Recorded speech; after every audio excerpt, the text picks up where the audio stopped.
Alrighty.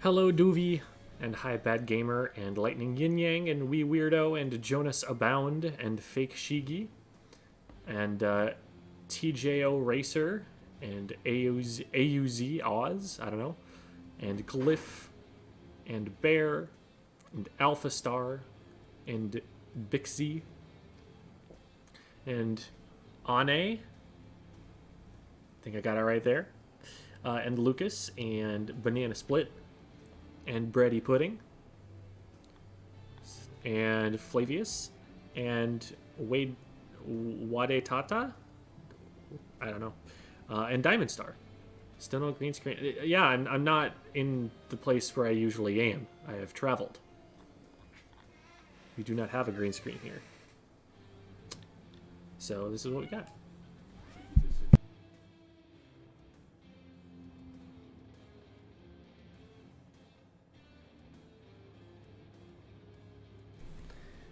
Hence the conversations with people off screen. Whoa. And there's a cat. There's also a cat. I don't know if you guys heard the cat, but he did start meowing. I hear cat excellent. This is good. Thank you for bringing content, cat. You have carried me this far, and you will carry me yet further. Okay, well, today we're going to have VOD reviews with Dash and that one crazy Adrestian dude, who I'm probably just going to call Tokad. That is the way that they abbreviate it in their IGN. I'm not making that one up, so I figure that's gotta be okay, right? And hello, Sir Tyrion, and Chris, and Fensa Lazarus, and David69, and Bean. It's about time for us to get started here. Have I done my... Ooh, no, okay. Let's go and do our shopping rounds real quick. In the meantime, Dash, I am going to DM you my friend code. And you can be adding me in the meantime. Alright.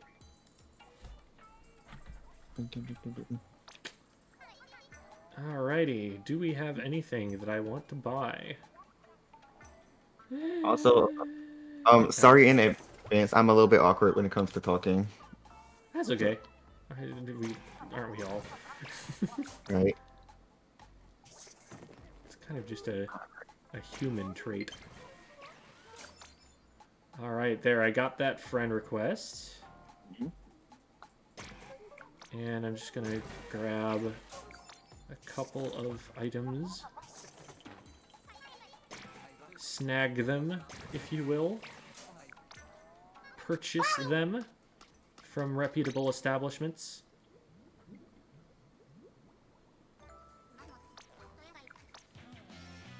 And, ooh, we got gear. What is that?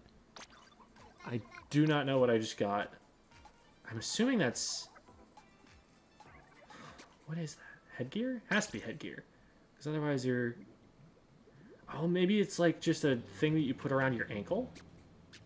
What did I just... The Tentaclinger earring. Okay. I see. Well, it's got a main of quick super jump on it, so I don't care. I'm going to make a lobby here. Alright. And the password is going to be redacted. Here's some cats. I'm gonna DM you.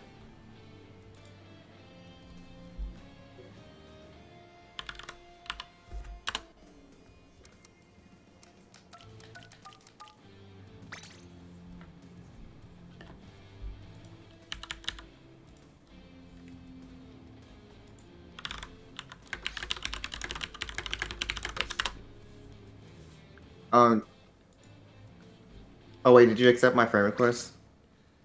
Oh, you know what? I might not have done that. Oops. No, no, not the shapes. Not looking for the shapes.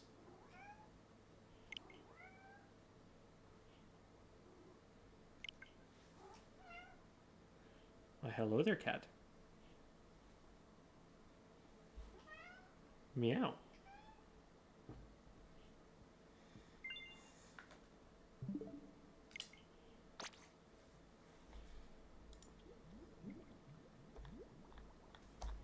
Alright.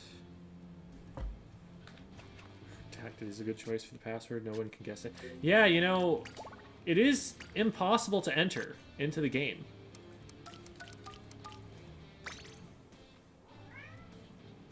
Meow. Alright.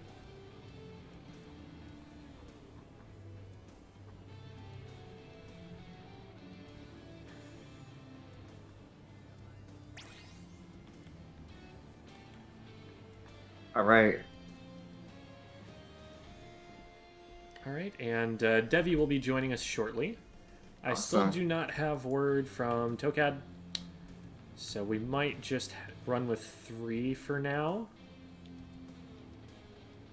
And grab ourselves a random.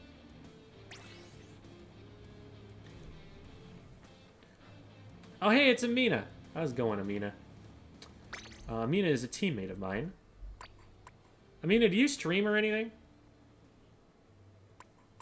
Do you participate in the online entertainment experience that is video game live streaming?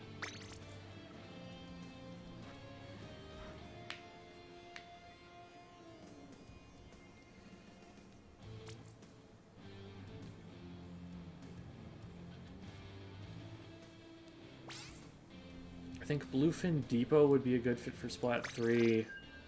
I'd never played Bluefin Depot. I have 2 hours of experience in Splatoon 1.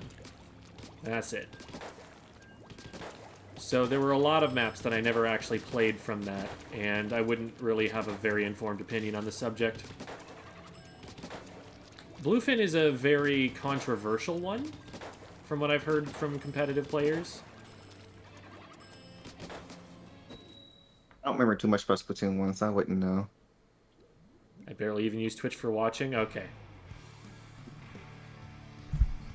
Then I cannot shout out Amina's Twitch channel in good faith, because there will be nothing to watch.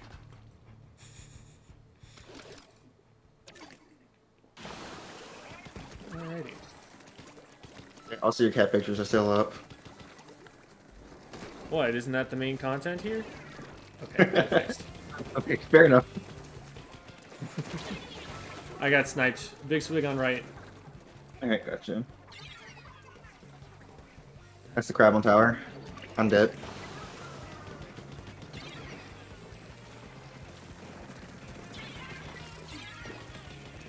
Alrighty, well.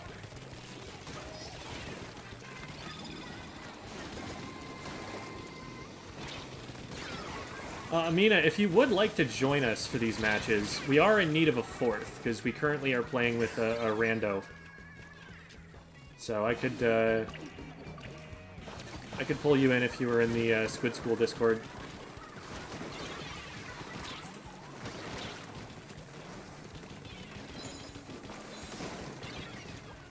Charger's on me, so I can't really flush tower, but there's nobody else on it at the moment.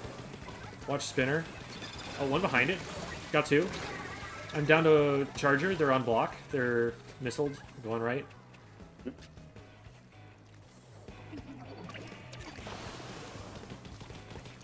I'm brushing mid. Oh, that's 2 of them. Two on my ouch. Yeah, I see him. I'm gonna back off a little bit. It's just me and Debbie. They're up on top mid. Got one. Brush got me right. Oh, and see leader it. on plat. They're jumping to leader. I'm gonna pop missiles and take tower. Bring the cats back. They can carry. True. They are kind of cracked. Oh my god, cat. This is the opposite of what I am telling you to do. Ugh. Please. You're gonna trip on my cables. Ugh. That was painful and awkward. Okay. Big Swig has Vac ready. Watch out for leader. They're both on tower. There's just two of them. One of them fell off and is fighting me. I'm down. Debbie flanked. Push tower. Took on ouch. Yeah, they're on our plat. They're coming back towards Lemon.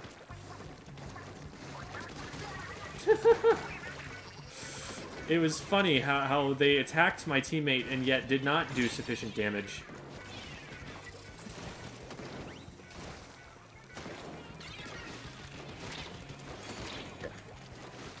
Man, I am so not afraid of this roller. It doesn't hurt me.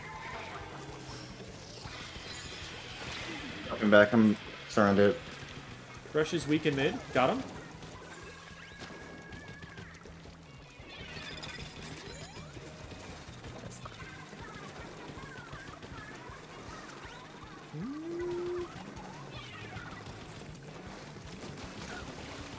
Got one. Still one on block. Big Swig.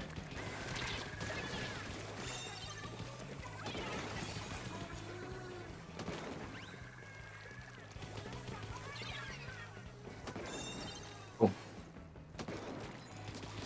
Well, if you're not going to do anything about it, then I will just attack you. That's 3 down.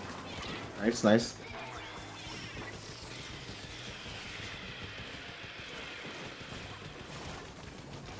Brush on top right. That's a Big Swig. That, however, is a crab. Ready to a brush. One on my ouch. Big Swig from behind. Got him. Got another. There's one on top mid. Or top spinner. Watch out for the leader if we try to get on. And on spinner. Oh dear.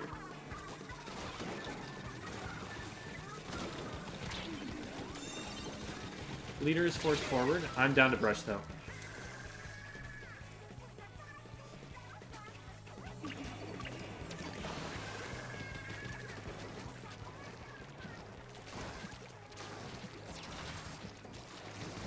Brush down. Crab on tower. Oh, I thought I bumped it all the way off. It was actually still on. It was touching it with like one crab leg. I thought that meant it was not on the tower anymore.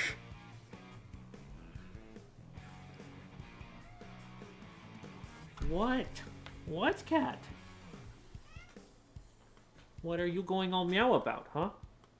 What are you being all interfering about? Hmm? Is this what you wanted? Did you want to come up here and be my captive? Is this how you wanted this all to go? Because this is what was gonna happen. Oop.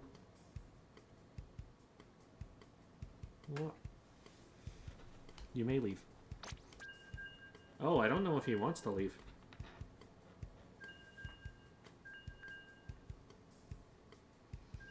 This may pose challenges.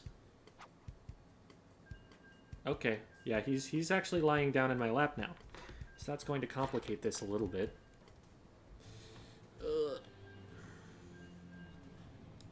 Shoot. I did say that Amina could play with us, but I did not stop to check and see if they were interested. Playing with Saul right now? Okay, can't. Cool. The only problem with this game is we do not have the other person, so... Yeah. Oh. Oh, we lost Dash. Yes. I see. Also, Well. I think I made a note of that in the last one. I think that is the power. Because some of the angles they hit, I was like, that's advanced angles. Got it. Well. That, makes some sense. Oh my god, Cat. Cat is rubbing his face and... Okay. Whoa, whoa, okay, I did not mean to buck him like that, but I guess that works. So Power's still on the other team. Yeah, this is the same team, so I have a feeling, because I think Power does play with viewers sometimes. I think this is one of those instances. Gotcha. Well, maybe we'll have to go and raid him when we're done. If they're still going. Yeah. I have yet to see a Power stream, so... I've seen a couple. I don't know him too well. I also had the pleasure of fighting Power a few times at Big House.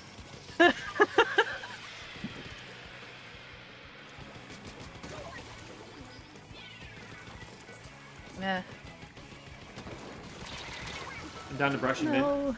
Yeah, I couldn't get there in time. Few angles I cannot take right now with the leader right above. So I'm seeing Dash's green circle light up, but I am not hearing Dash at all. That's because I'm I'm hearing you now, so... Yeah, I had to swap to mobile because my computer was having an issue. That's why I accidentally disconnected a few minutes ago. Gotcha. Okay, Alright. I saw that and I'm like, There's a hammer, there's a crab, I got the hammer, there's a vac.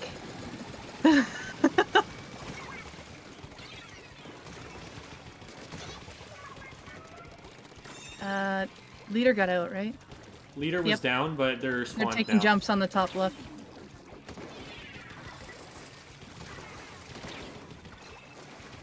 Oh, the brush is behind. Brush is on me. Nice. Oh, I did a very bad wave breaker.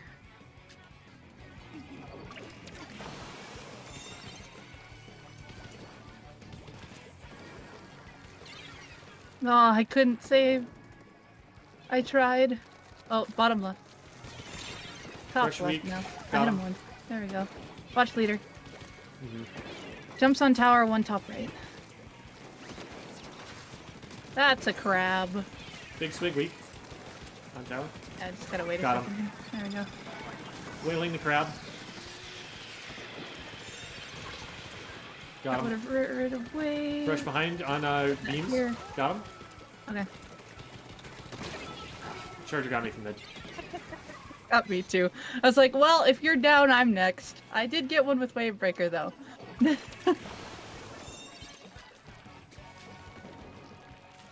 It keeps pairing us with Jet Squelcher.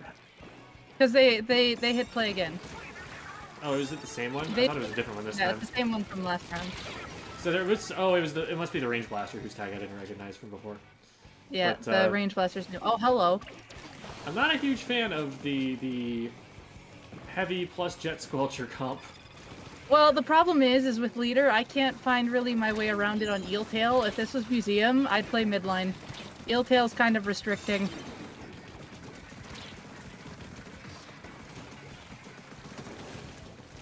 Well, I got the crab and the leader looking at me.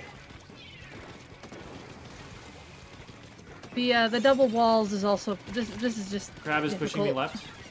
Yeah, let's see. It's kind of there's one right here.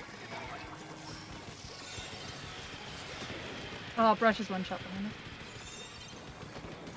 I got it. I didn't get him. Now I got him. Also, reason why I'm playing heavy is one, I have the 5-star badge on Hydra already. 2, I have made a goal for myself to get familiar with all of the splatlings, and to do so, I'm going to try to get gold on all of the splatlings, and so I'm taking my strongest to weakest. So I'm going heavy, Nautilus, minis, and then ballpoint. Flanking leader. Ballpoint is by far my weakest. I'm fighting 2 of the front lines, so turning around, but... Man, I was pre-firing that guy, and then the range blaster still didn't know they were... Yeah, I ain't gonna make it there in 10 seconds. There's 2 on tower. With a vacuum.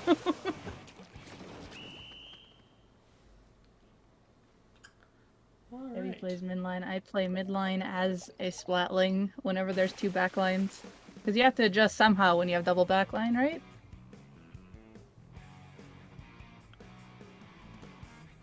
Yeah, some people don't know how I play frontline Hydra. I did showcase it in the last, in the Thursday Squid School when I brought the Hydra criminals to work around 4 backlines.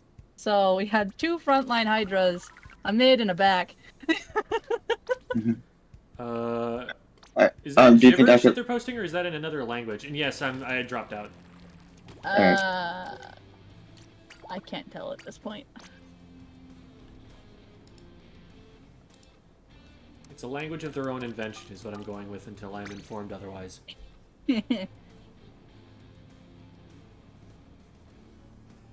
I promise this is the last technical difficulty I'll have. I feel like that's a promise that you can't always guarantee. Yeah, I know I lied. I'm sorry.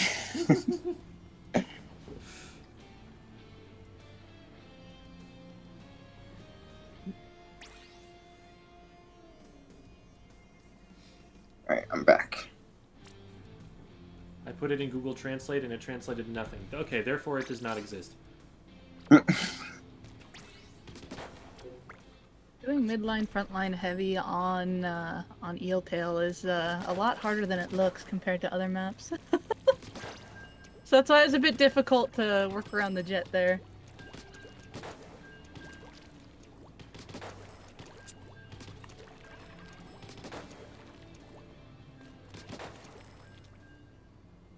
They're saying it's maritime memory.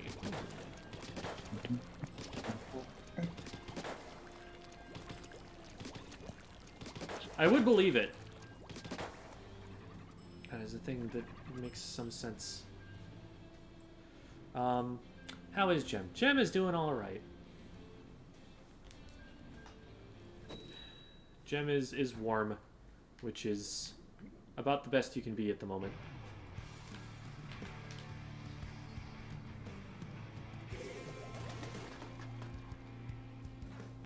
Oh, that's not a good alert. What is your controller dying or something? And I gotta plug in my controller. It'll survive for the match. Just gotta plug it in afterwards. Okay. Yeah, You're so you one promised no down. technical difficulties, and there Hey, we it's go. not a technical difficulty yet.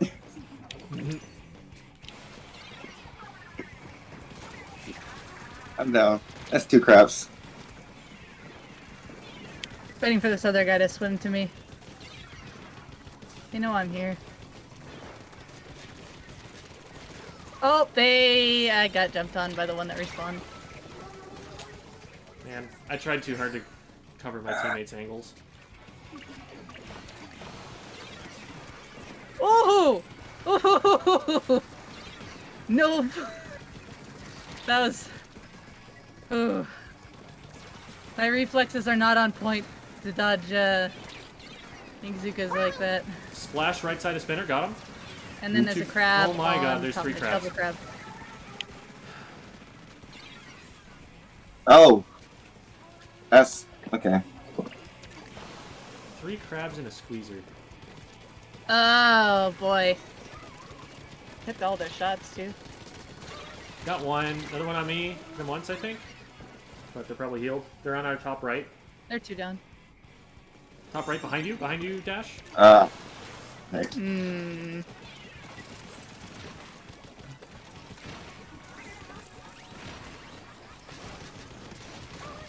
Beautiful. Got him? Well,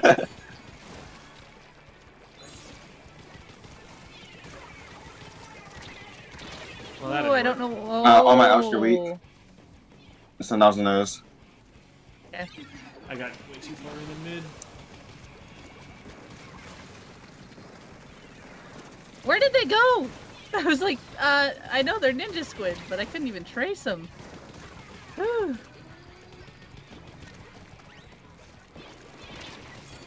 Splash on me. Okay. Traded. Oh no, I got him. Yeah, I'm just gonna wait a second here. Crab is whaled. They had to back off. They're behind, behind, and yeah. I'm gonna. Oh, I got Yes, one yeah. somehow. Oh, that's two of them. Yeah, there's a few. They're just gonna aggressive plot here.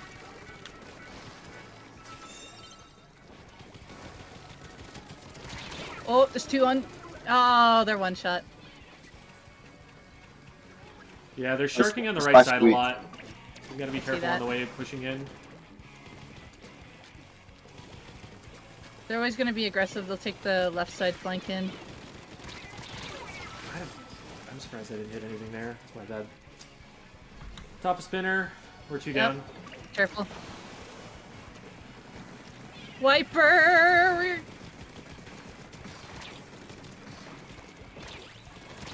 How is there one behind me already? Okay, on our back right.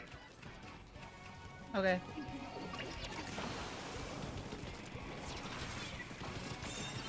I'm gonna keep the crab focused on me. No, I'm Thanks. just gonna splat him. One on the other side of our right of our flat. I'm just gonna go get a different ground. Our wiper's playing where I want to play. Ah, there we go. Nice. Wipers on left. Needs help. I think they did double crab. Yeah, this double crab. I just died to the one in the mid. Gonna.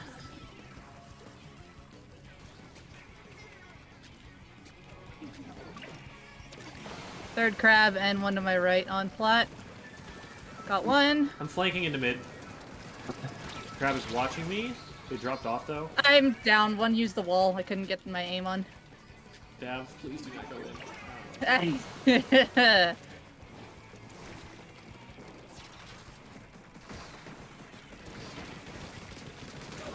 Got one. They're scoring though. I stopped the tower. There's one behind it on the left and one behind it on the right. Yeah, the other two are Behind just them. behind. There's three on my ouch. Nice. The only other one retreated to mid. There's Squeezer. And they have Zuka. Oh, that's lovely. It's just me. Oh, there's one here. Oh no, and my Waybreaker's gonna die. Alright, it's trade with nozzle nose. Got one. One on There's spinner. a crab on our grate again.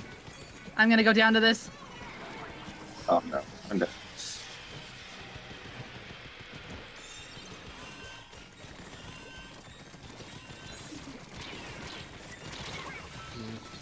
I can't really do Oh, too I'm much. down. Yeah, there was too much fire. I was like, I can dance a little bit. Nope. Dang. There's one in mid with high ground. There's one on left with a flank angle. I had no paint. From the way it was shooting on tower, there's the front angle, and then there was two from the left side that were both shooting at different spots, so it was covering every corner of the tower. I'm like, you know, it's not very often when you see this, but good on them. Someone in chat's like, this is the fallout of Gem telling everyone how good crab is. Wasn't there a crab stream yesterday? Yeah, that's what I know we're I referring missed to. it, but I read the title and I'm like, oh, okay. Yes, the Crab Council assembled. Oh, good lord.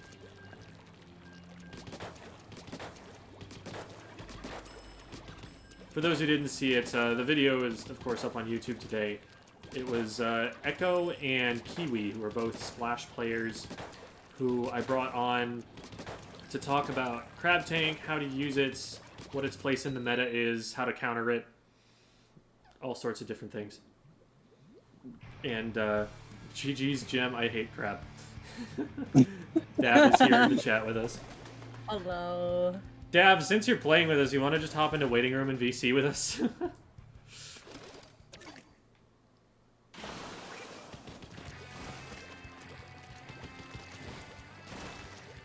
There are some counters. They're just fewer and weaker ones than there are for other specials.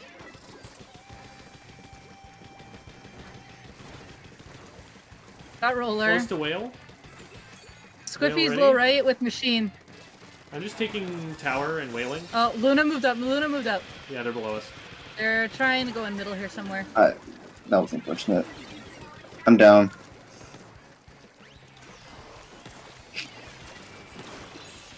That's coming to us. Oh, I got a sprinkler splat, I think. Sprinklers plus wave breaker, because I did not fire. Oh, hello, machine. One on tower. I hit the tower person once. Man, I Oh, they was bubbled. aiming at the other side, but... Oh. I have the bubble broke. Nice catch on the squiff. That was a total accident.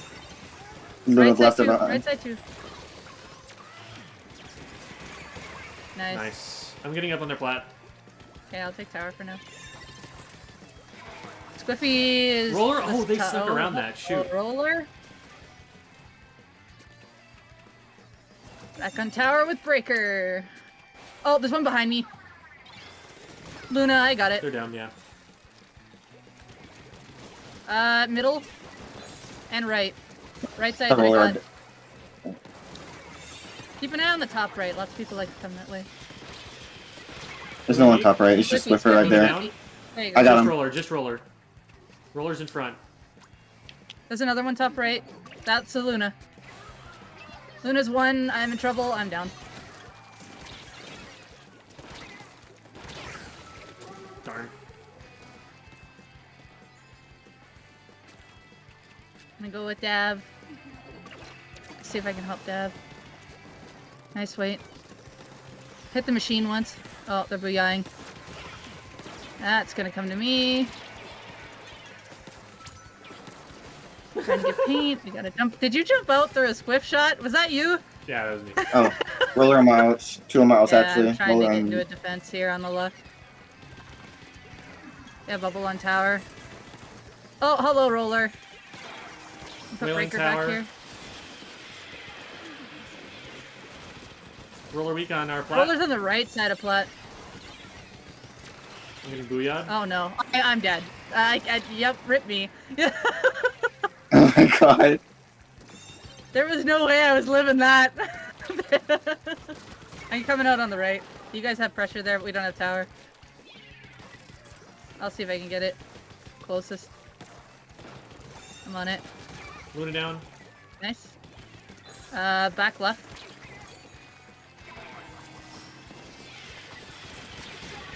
Oh, behind! Roller's behind me! Oh, Ah! Roller down.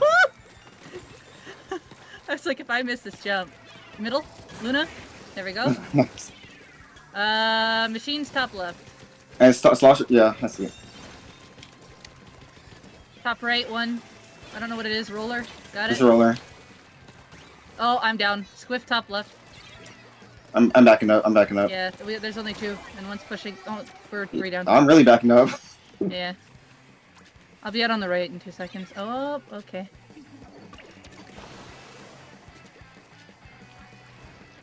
Luna knows I'm here. And Machine. Machine's one.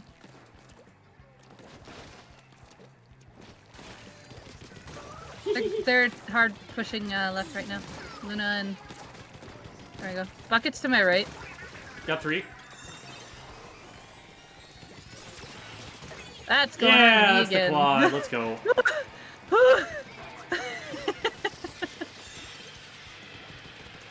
I had to time it just right so that I could KS Devi for the last one. I mean, I only had half a charge, so... On right? Squiffy flanked. Squiffy's behind in mid. I'm currently one having a top fight right. with the Squiffer. I got Squiffer. Machine weak. Oh my god, I hit them twice. I'm so Hit upset. him a 3rd time. Got the roller. Top right is Machine. Machine dropped, traded. There we go. They're 3 down. Squivers on top left. There we go, nice.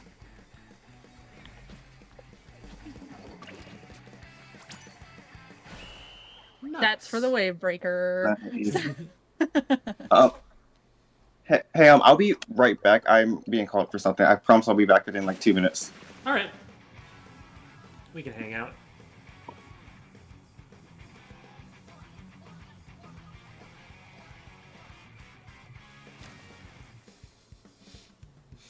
Chromos trying to get Lupo Husky to join the dark side.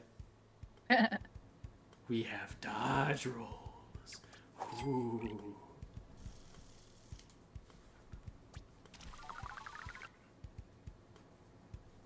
Alright, so we're gonna hit stop.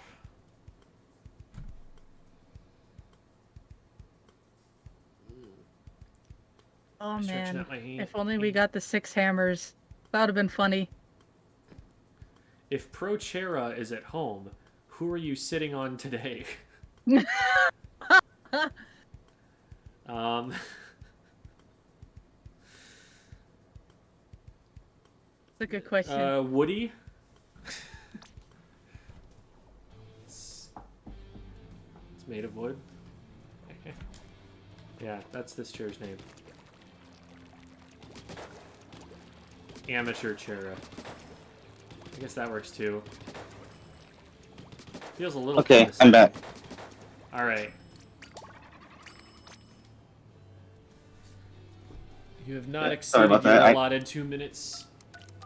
You said Dad Yeah. was in the chat, right? Yeah, they were, and I was gonna invite them to join the VC, but we're not playing with them anymore. Hang on.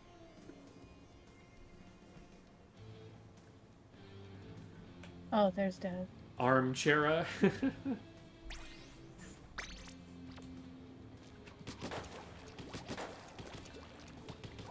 Did you? Okay. Or was it Amachaira? Oh. Sometimes you aim for this target and miss, and then it gives you a hit marker, and you're like, wait, what? And then it hit that guy.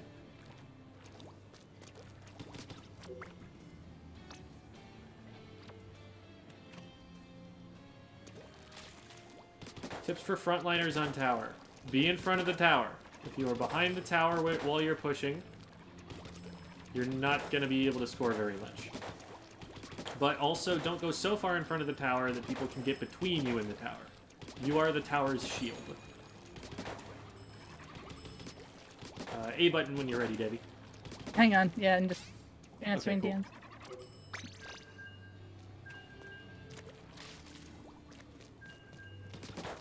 Which has the best campaign? 1, 2... I'd say Octo Expansion. Or the upcoming Splatoon 3 DLC. How are we supposed to know how good that is? It's not out yet.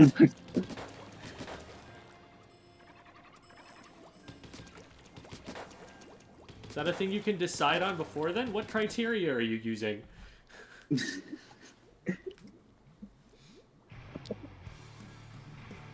Probably weren't paying attention. How was my machine last? Oh wow, we have tower.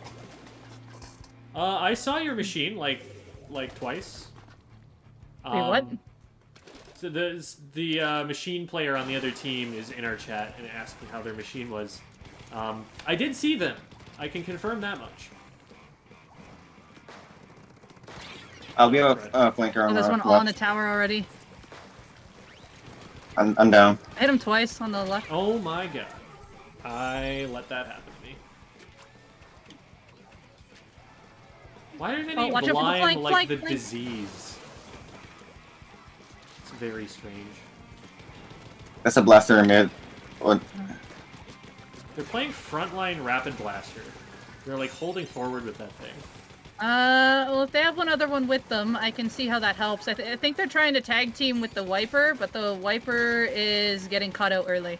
That's what I'm seeing from their pattern so far. Hmm.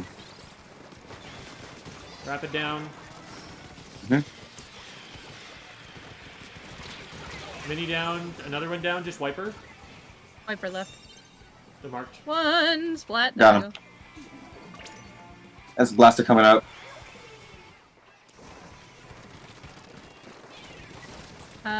Top right, blaster and somebody else. Wiper. Oh, I definitely can't fight that. Okay. Can shoot at it, but I gotta take a different I'm angle. down. We're 2 down. I'll come out on the right. Haha! That That was the stealth mission of the century.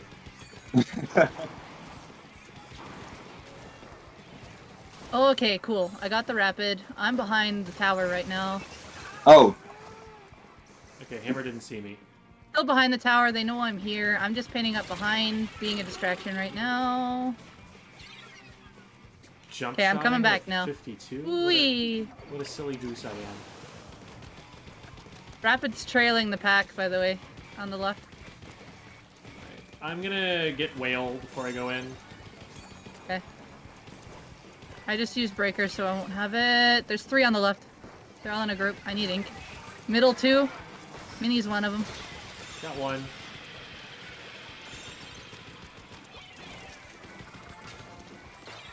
Wiper tower? Nice. 2, 3 left. No, it's I'm breaking the mini bubble. tower. Well, try not to stand in front of me. I should die to this, yeah.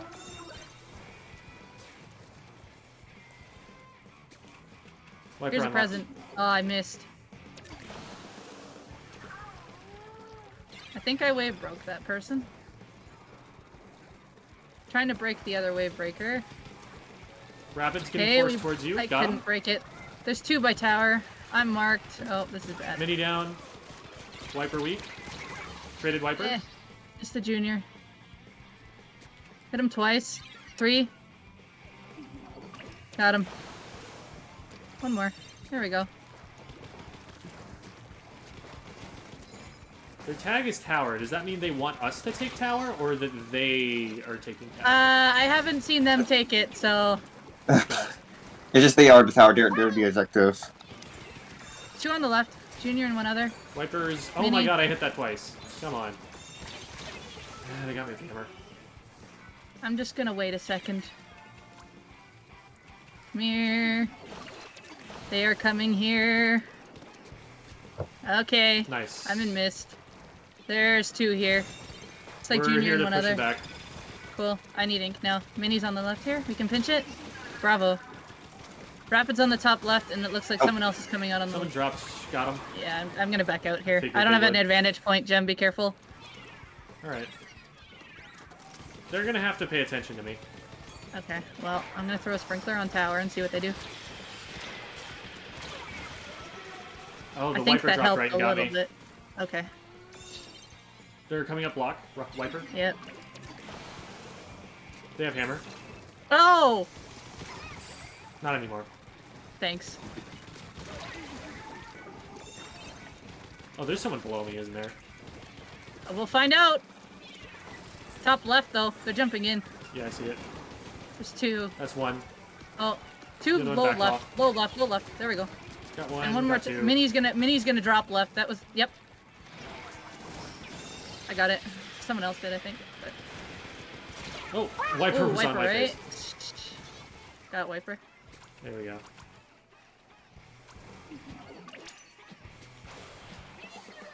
I just realized how torpedo mania this is. It's a lot of torpedoes. It is, isn't it? I was like, okay, the wiper has torpedoes. I think the junior had double torpedoes. And I was like, oh yeah, okay, just a lot of target practice. Mm-hmm. Hi, Jamie.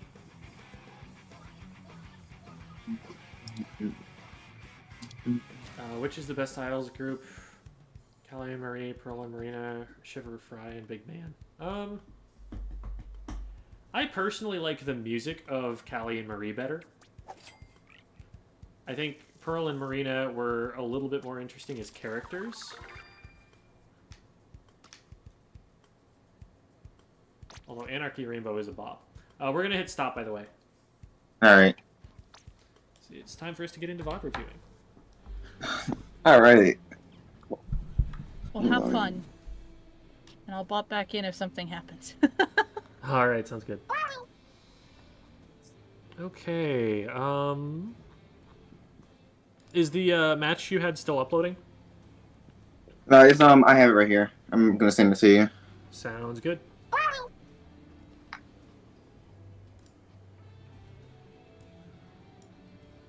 That is not the correct place for that to open. So we're going to copy and paste it into the correct place.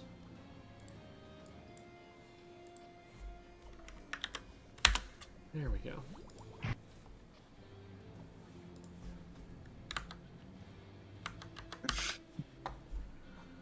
And here.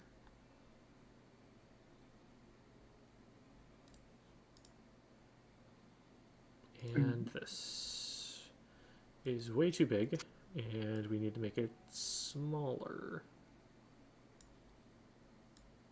There it is. Okay. Audio might be really loud. No, I think it's good.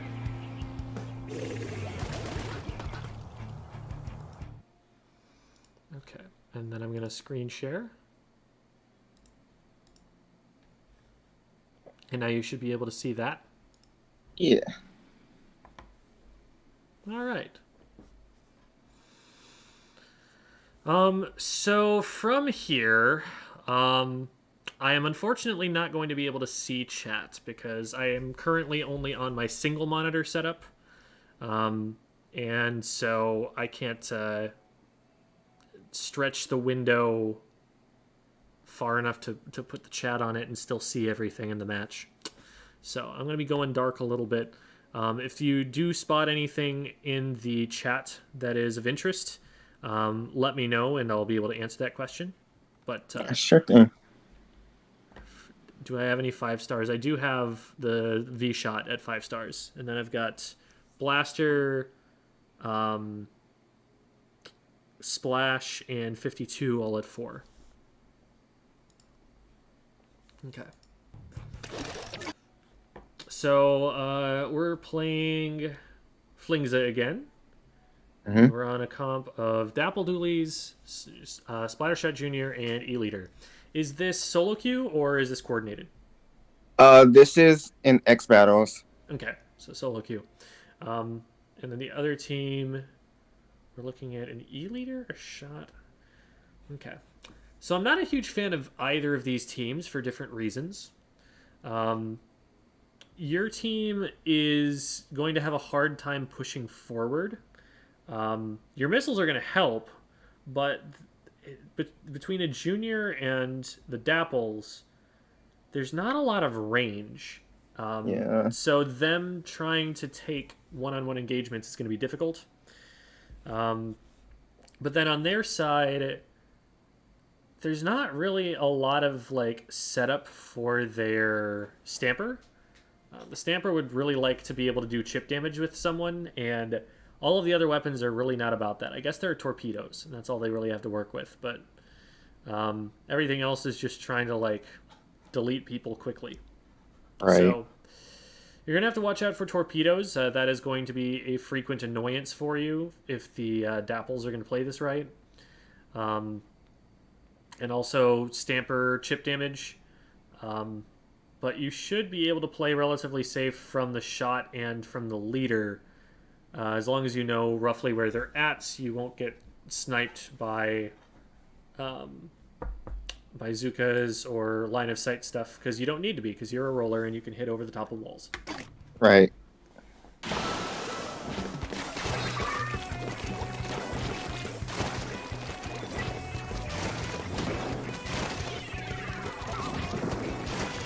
That was a little bit risky. You know that the E-Leader was right there because we just saw the laser.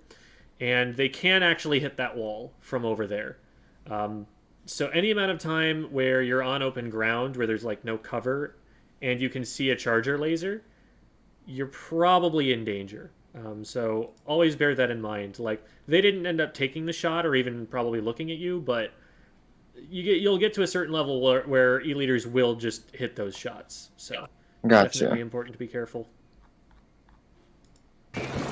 Yeah, I think that's.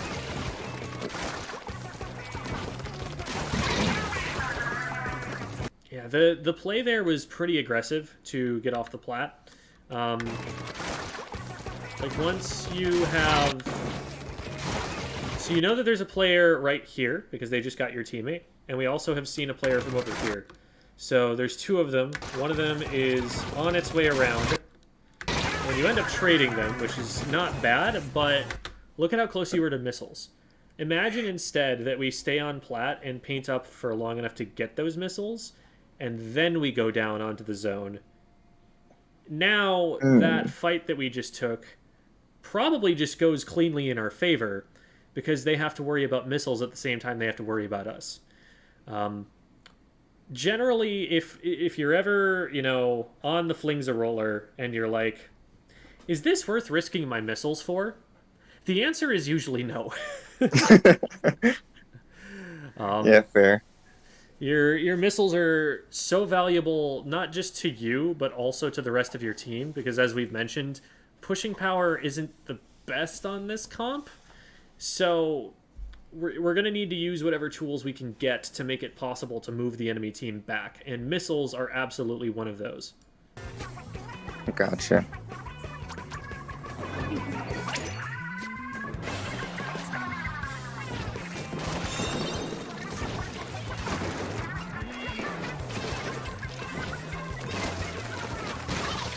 Alright. So we're playing pretty aggressive with this roller. We're trying to get up there and start fights or support our teammates in fights, which I like. I like the missiles there. We'll keep them further back. Unfortunately, the wave breaker does scoot your teammate out of there, but I like the way that you handled that torpedo. A lot of people would have just stayed in place and tried to attack it from right up next to it, which number one is still going to make it more likely they get hit, and number two is going to keep them on the sight line of the opposing player here. So you scoot around to the wall and use the horizontal to take it out, and that's much faster and safer. Okay, yeah, they did kind of force you to commit forward, and that was exactly how you had to win the fight, and you did. You definitely tend more towards the aggressive side on the Flingza. Maybe that is an adaptation to your team, just not having that many aggressive players, even if you didn't consciously think about that, just being like, well, nobody's pushing forward, so I guess I will. So maybe that's an adaptation to that, but on a traditional competitive team, your weapon is the anchor. Your weapon is the I'm sitting all the way back and giving jumps to the players who go in and get splatted kind of player.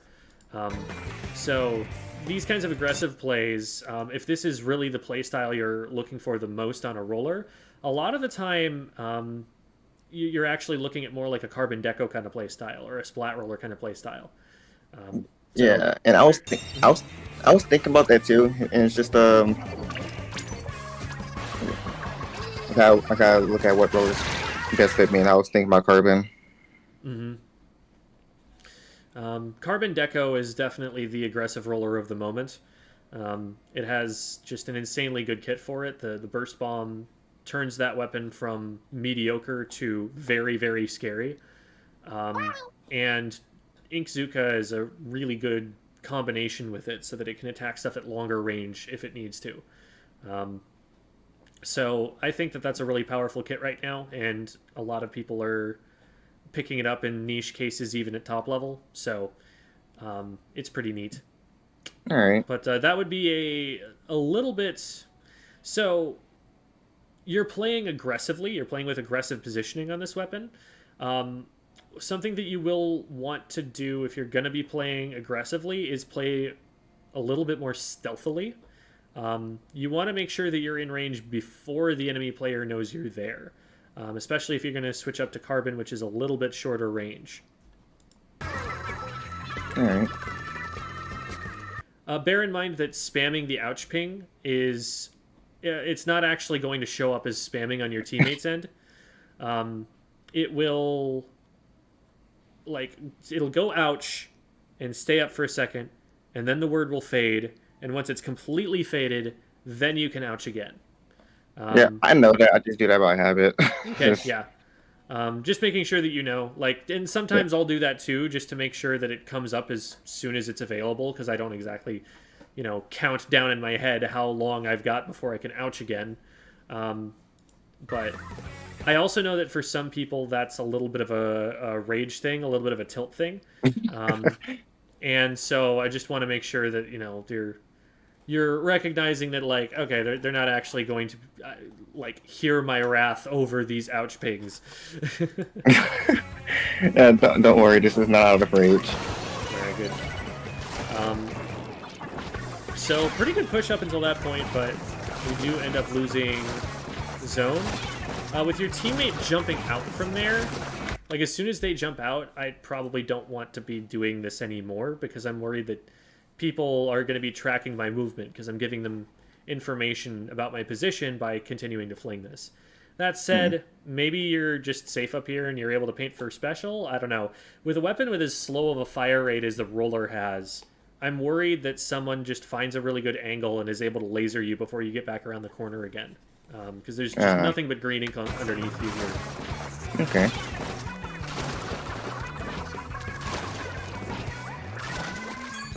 But we're able to just safely farm missiles from there. So this would be a phenomenal time to start popping them, because we can see our teammate on the right starting to... They're clearly itching to start moving in. And your missiles are going to take a few seconds before they actually reach their target. So launching them preemptively when you expect a fight is about to happen is better than launching them reactively after a fight has already had time to finish. Okay.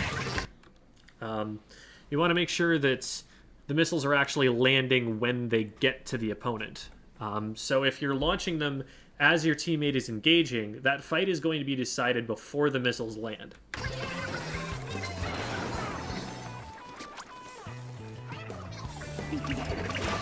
It's a good Trizuka from them.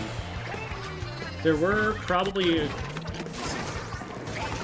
I will say, I think that the flick that you fired before you dropped down here probably gave you away to the Zuka player. That's probably what they were looking at. That's probably how they saw you to hit this shot. Because you're putting ink around a corner. It's not painting anything to get you special or anything when it gets there, because the whole plat is already orange. You can see that didn't paint anything particularly useful for you. So all that is going to accomplish in that situation is give your position away. I see. We got most of the missiles off at least. Now a clear top mid, but unfortunately our teammate went down at the same time we did, so we just have way too big of a numbers disadvantage to be able to continue pushing in. One thing that I'm noticing as I am jumping back in here, the enemy team has 3 specials. Every single one of them has a special ready to go. So even though we're going in and this is a 4v3 situation, I'd be very careful about how hard I get engaged into a fight here, because that could easily turn sour if they have the special ready to go and pop it at a good time.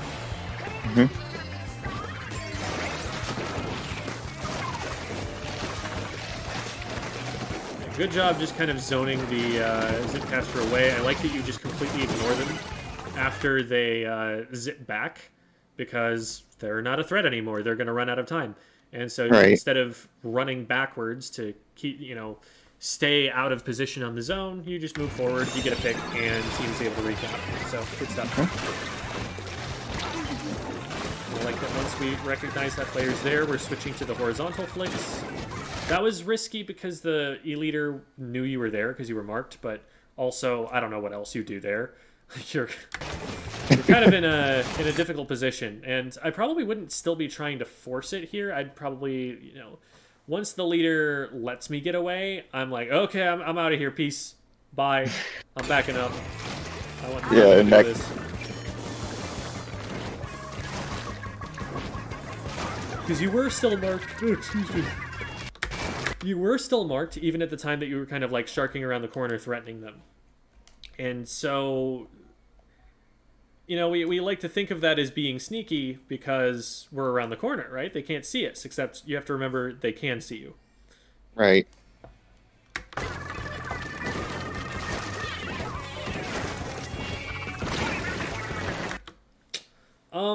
That was a situation where I feel like some of these cases have been like, all right, they'd probably already input the vertical flick, so they just kind of had to deal with having the slower flick come out.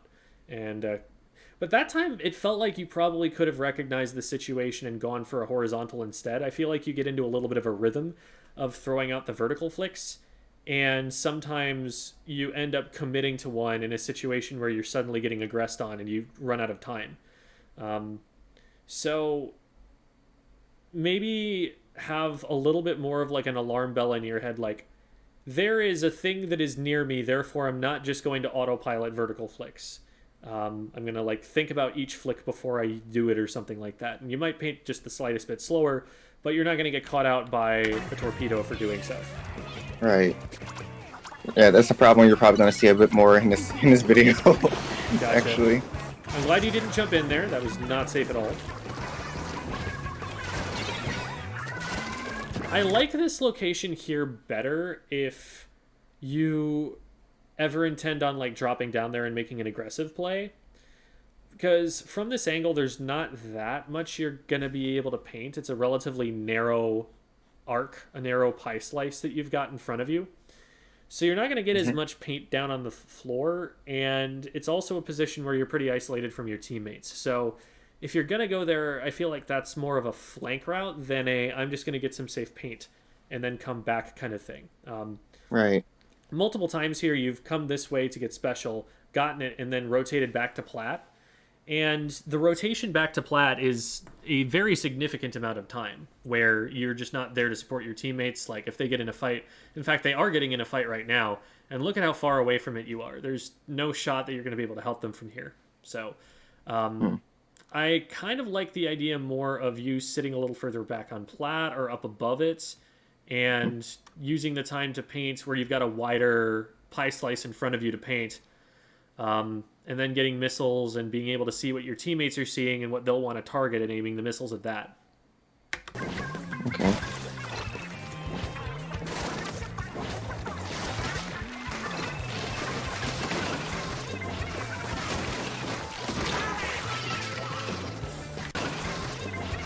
So this is kind of a well-played kind of 1-2 punch by their team.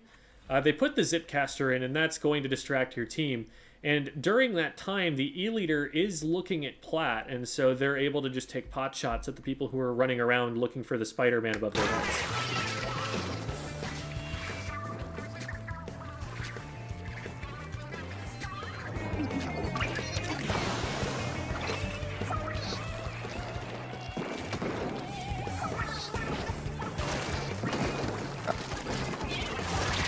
Ooh.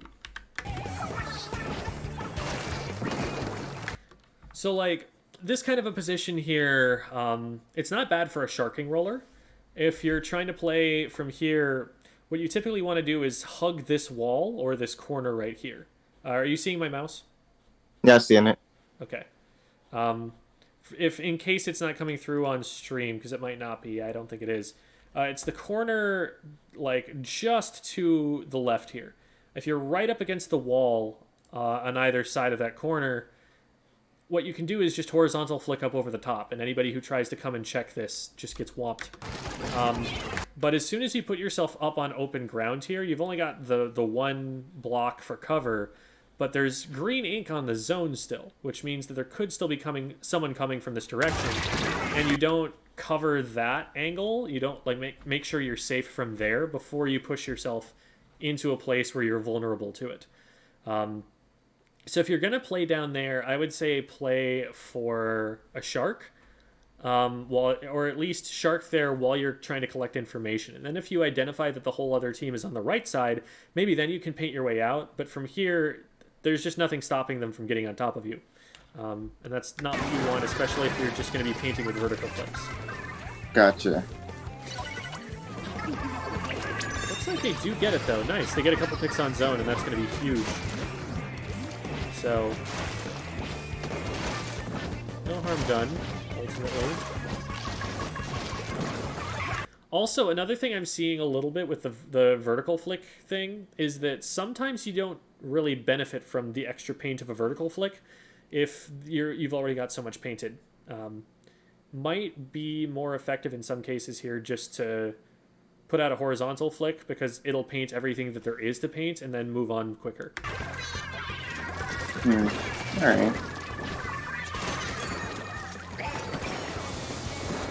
Alright. So missiles go out. And they decide to forestall their push a little bit. This is a really aggressive play. At this point in the game, all you need to do is hold the zone for about 12 seconds. And you just win. So, rather than trying to force the issue yourself, just put yourself in a position where as soon as they go past you, you're going to be able to splat them. Get the jump on them, ambush them. they have to make the first move. You don't have to go in aggressively. Yeah, I see.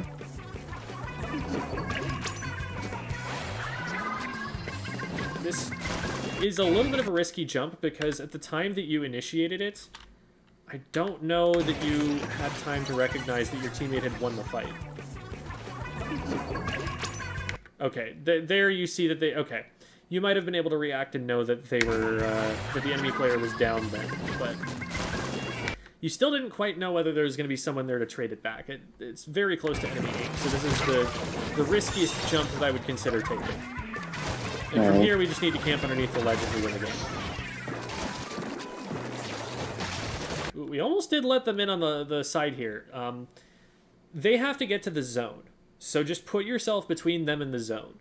If they come out from the left-hand side and you're on, you know, this position right here, you can rotate over to the left. But if you rotate so far to the left that they can just slip through on the right, they might be able to neutralize, and that could potentially let them back into the game. They end up not getting there, but like it was very close. And it actually did just neutralize there after time was called. So this could have been a recap from them if we're not careful. Right.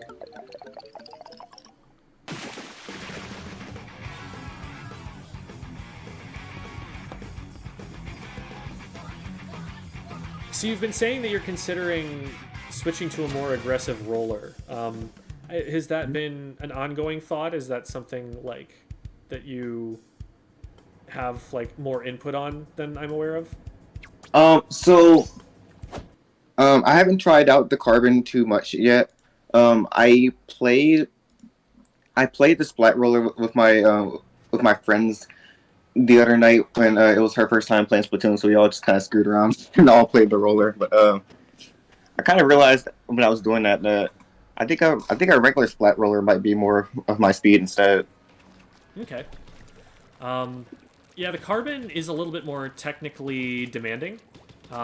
It requires you to hit 2 instances of damage most of the time to get the splat, and so your accuracy has to be really good with the burst bombs to make sure that you don't miss and just end up a sitting duck. Right.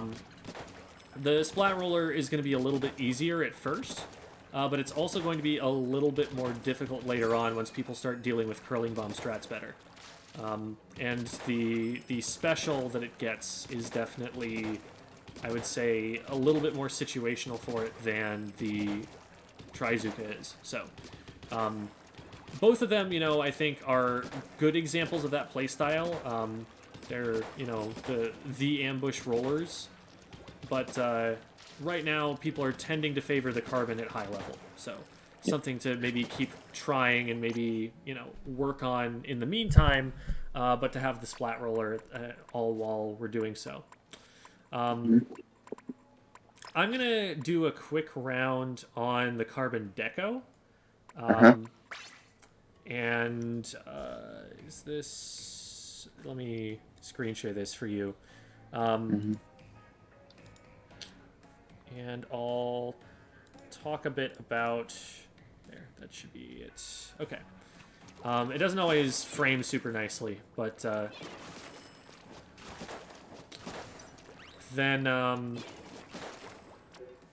I'll talk a little bit about my positioning, maybe a few differences between this and the Flingza, and also some technical aspects of it. So one thing that's really important is to get used to the damage and the range in the lobby here, because if you don't do enough damage to splat, you just lose the fight, you know? Like this, that's not damage you can use. Right. So just recognizing like when exactly you're able to get the damage that you need to splat and how close you have to be for that and what kinds of damage you need to do. What? Okay, I guess it disconnected there.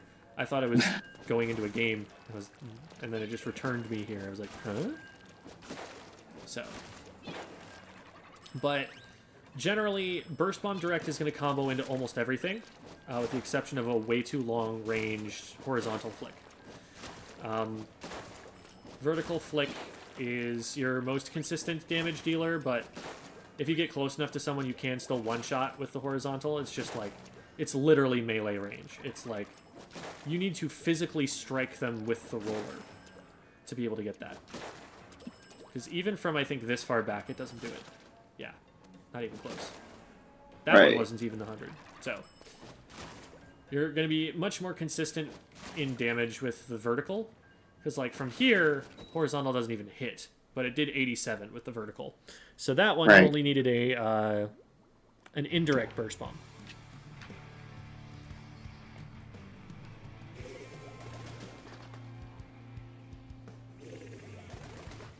Okay. This is actually a really good roller map, sharking roller map, because of the flank routes on the right. So I'm going to play from here for now, because they're probably going to expect this early on and harass a little bit. But in a second, I'm going to go for it.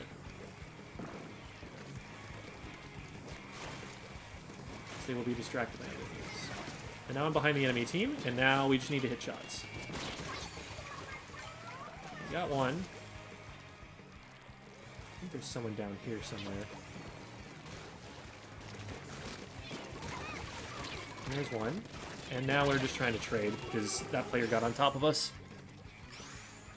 So it kind of reminds me of, I used to be a big Brush main in Splatoon 2. It kind of reminds me of that It is type of very playstyle, similar to but- Brush. If you like Brush, then Carbon is very much your speed. Yeah. It is also just a sharking weapon. Well, that was a lot of things that happened on screen that I did not visually process. But we got them, and they only scored a single power plant, which is a win in my book. Alright, we got a few more, but whatever. We're going to be able to counter-push this. I probably shouldn't have taken quite as obvious a position. That was me autopiloting on, like, short-range shooter mode.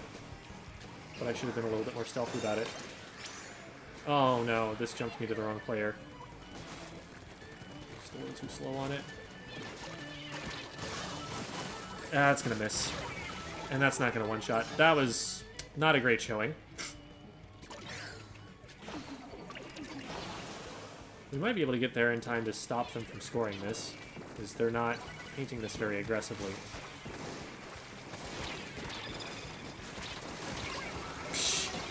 I did not know that two of those players were there. I was just going after the inkjet. So not spending enough time collecting information there, I would say. That's a really ugly place for us to have to deal with the crowd. Stop that. Alright,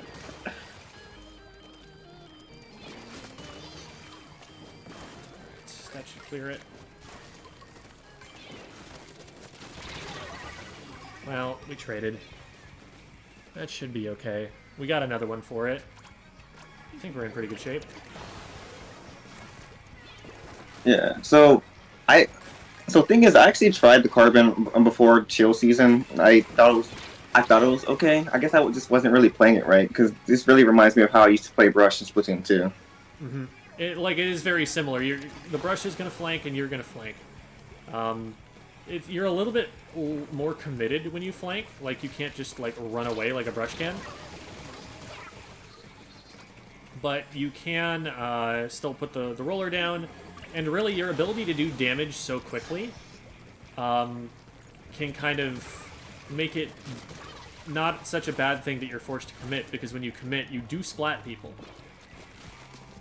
The Brush, it's a little bit less reliable in the splatting people department. Right.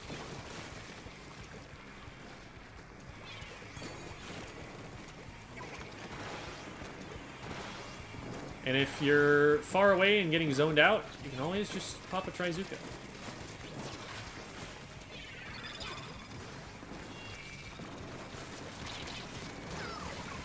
See, that was a Brush. And they started firing at me first, but I splatted them.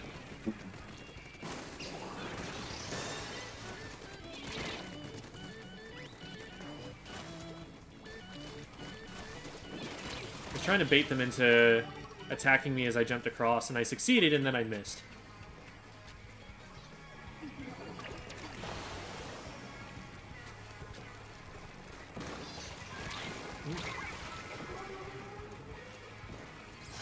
Yeah, there was a little bit of lag involved there, but they would have had me.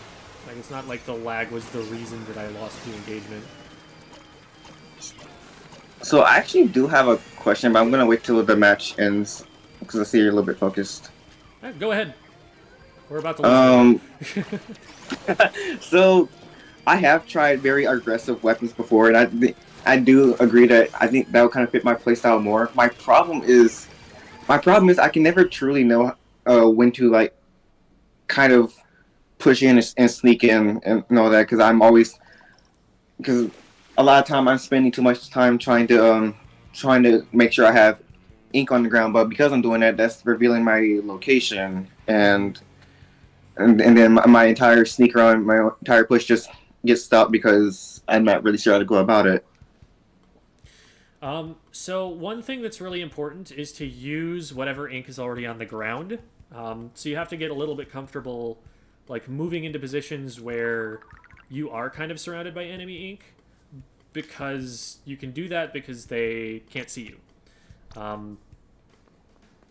And that's risky, and it's something that, you know, it's not... I personally think that the like ambush playstyle is somewhat flawed at high level. That it can be countered by a solid like high level team, but that it can still be played up to up till that point and have really good success. And even at that level, you know, sometimes the Carbon just gets a quad because they missed one thing. And so it does put a lot of pressure on the enemy team at the very least. But the big thing is just that stealth is more important, and your team has to paint for you. If your team isn't painting for you, there's not as much that you're able to do. But if they are going to take care of that for you, then you're free to just kind of roam around the map wherever you want to. Stealth, like I said, very important. That doesn't mean that you can't paint ever at all, that you should just sit sharking in the ink the whole time. But whenever you do reveal yourself, make sure to move someplace else on the map immediately so that they no longer have that information about you, right? Like, the more you move, the less you stay in one place, the faster their, you know, cooldown timer on the revealed status effect goes up. So I'll do one more on Splat Roller. Yeah, I think in general, I'm just starting to realize this. I guess I just had a misunderstanding of how exactly aggressive playstyles work. Yeah, they feel very like hyper aggro early on, until you realize that like in order to set that up, it took them like 10 seconds of swimming around the map where nobody is. Right.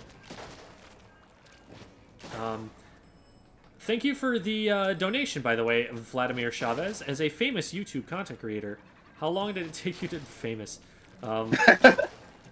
There are degrees to fame, and I will own that I am at one of those degrees. That's not the bottom. I wouldn't call myself famous yet, though. How long did it take you to blow up, and how did you keep your motivation? I always wanted to be a Sploon creator. I really started back in, like, 2019, doing content for work. But there was a lot of experience from teaching that informs the way that I make my content. I think starting from scratch without having made stuff before, it's not the easiest thing to just suddenly be writing scripts that are going to get views. It really is like the fact that I am an English teacher, that I, you know, have trained in writing, that it really made part of this process easier for me. So it helps a lot that I have skills that are developed from other arenas before I brought them over here. So how long did it take? I mean, once I started YouTube a few years, once I started going full-time a few months, but there were a whole lot of different things that built up to that that made me confident each step of the way that it was going to be successful.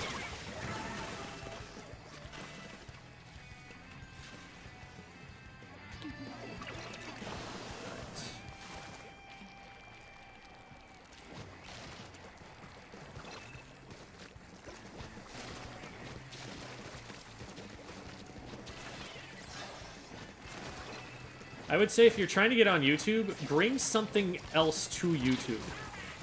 Like, nobody is just a YouTuber. They are people who execute cool things, professional skills on YouTube. So for a lot of people, that's just like film and the ability to put out a good video and to know what people are interested in. So film or marketing are very common skills.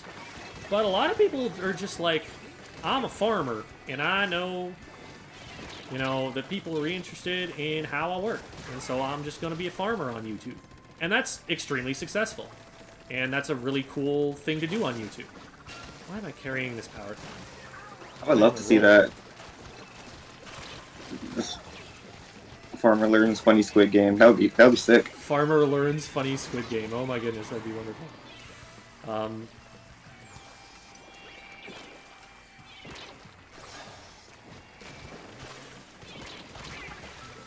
Alright, come on. How did we not score? I got a triple before that. I was in their base. What happened? Okay. Anyway, but yeah, like, a lot of people go in, like, I'm going to do this because I'm going to get rich. And no. You get rich because you were doing something cool already that YouTube was allowed you to monetize.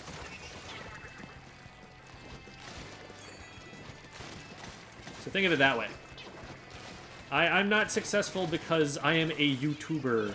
I am successful because I focus on building community, and I have pretty decent teaching skills and writing skills. So develop something like that. That is what is really going to let you make it. We could be throwing clams at me. Thank you. There we go.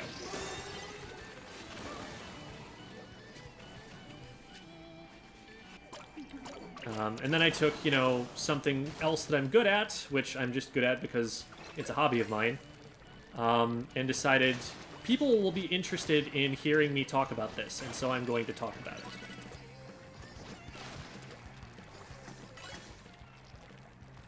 Oh, this is prime for a shark.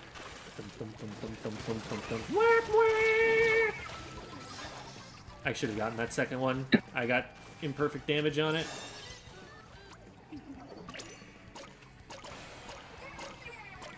Oh, hi. Also, I wanted to bring this up earlier, but that was when you were critiquing my VOD. Someone's been typing up how to cook cinnamon rolls in chat. Like, full-on instructions. I see. That was the funniest thing I've read while that was happening. Well, I hope you all learned something.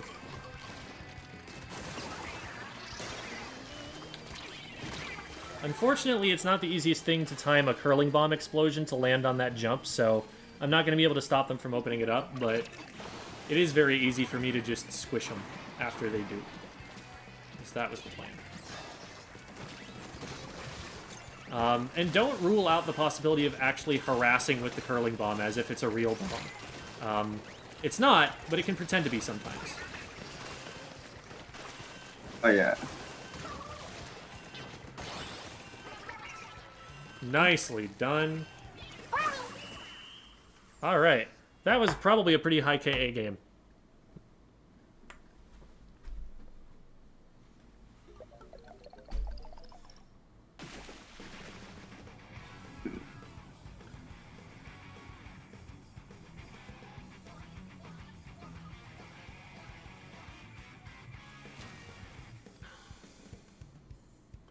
Please ignore my goat in the background. Where do you think I live? The goats would freeze if they lived here.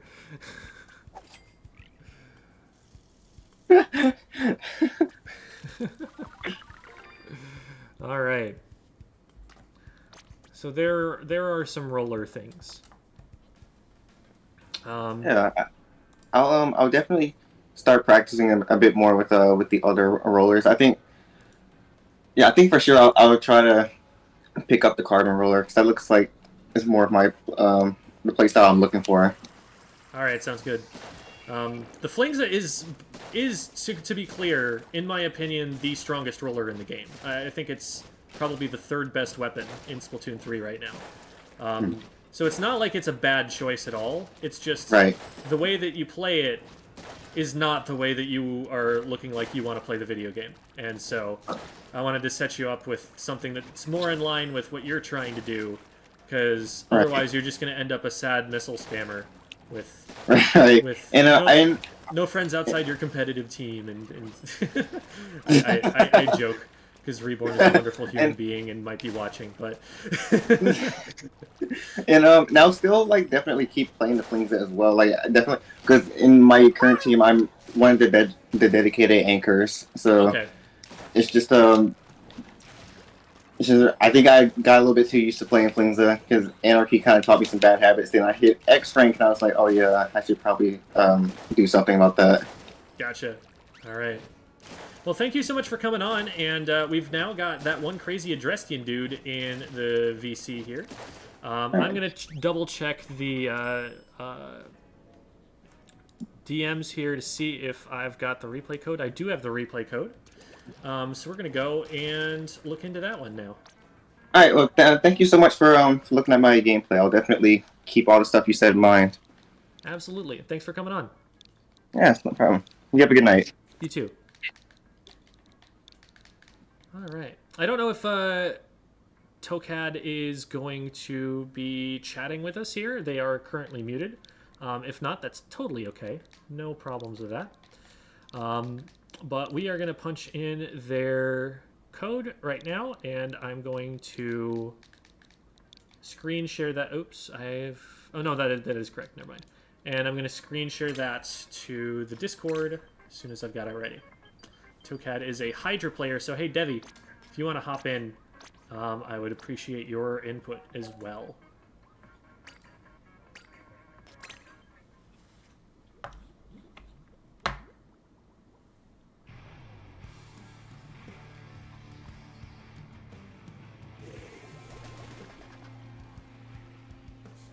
Someone pops into chat, my quads hurt! Anyway. Alrighty. Oh, okay. No, but that was about an hour ago. So I'm assuming Tokad is done with eating at this point. I don't know. We'll have to see. Yeah. But was that a... Oh, there you are. Perfect. Yeah. I am here. I just have the sniffles, so I'm gonna be on mute for the majority of the time. Yeah, sorry to hear about it, and just let me know if you have any questions, and I'm also happy to just check DMs for him or whatever if you need. But rest your voice. Got it. Thanks. All right. So, Hydra with Sploosh, Splat Roller, and Dually Squelchers. At least we've got the Dually Squelchers here, because otherwise everyone's just going to be running up and dying without you being able to move up yet. And then you're up against a Ballpoint with a Dually Squelchers on their team too, and then an Arrow Spray and a Clash Blaster. Okay, so we've got Long Range Splatling, Dually Squelchers, and then C rank meta.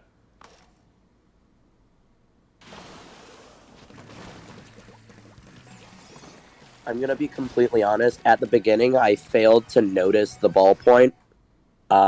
You'll see, like right up here, I get completely screwed by them. Gotcha. It happens. Yeah, and I'm not perfect about checking the weapons every time either. That's something that's part of the reason that I make a big deal about that on stream is that it's important. Another part of the reason I make a big deal about that on stream is to get in the habit of doing it myself. So, wishing the new players the best. Though don't be mad if I splat you.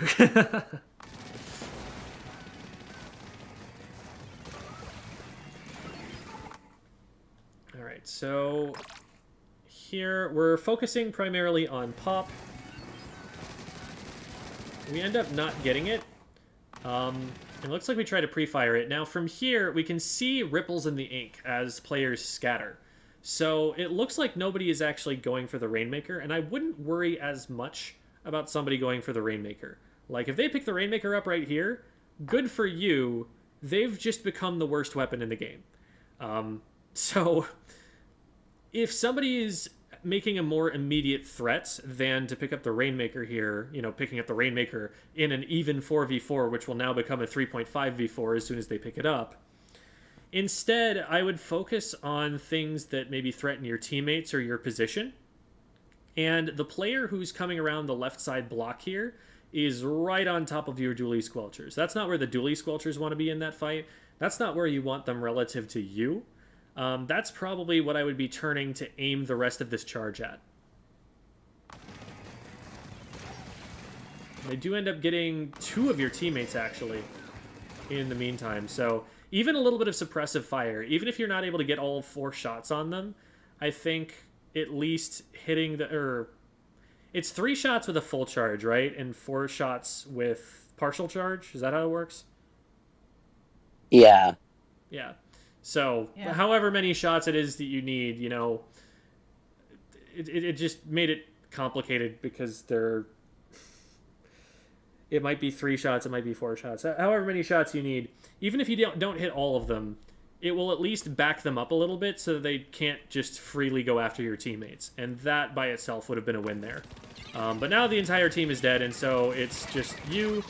And at that point, even if there's not a ballpoint there, you probably still don't want to be there because the frontliners are already going to be running at you. And you need to make sure that you've got enough space away from them that once they get close to you, you're able to do something about them. Something I do in this situation is even if you're the last one up, this canopy's still a tough, or like it's a good spot, and hitting an arc shot is hard if you back up. So like, there's a peak on this canopy, and when you go on the backside, you're kind of at a downward slant, so they can't actually hit you just straight on. They have to actually start looking for an arc shot.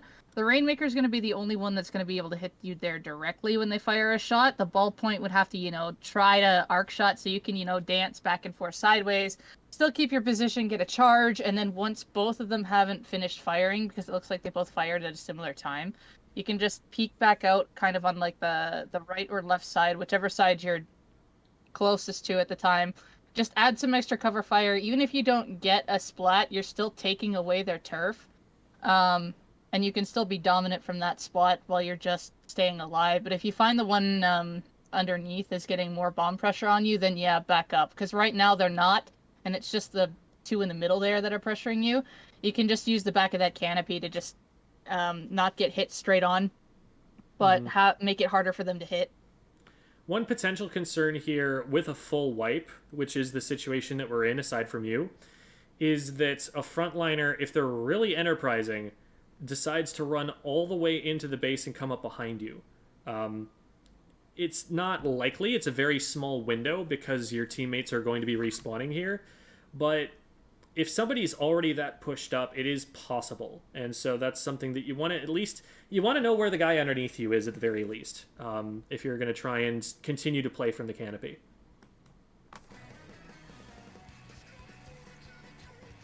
Kettle.jpg.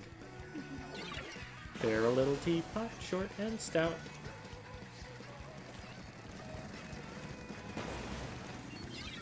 And they're an inferior image file. Oh no, okay. What could we have done here?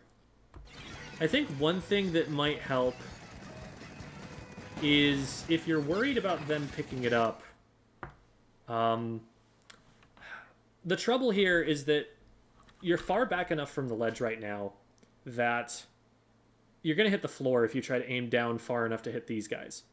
So one way you might be able to try and scare them away is with an auto bomb, but I don't know that that's worth the ink tank or the time investments that you could have spent on getting charge instead.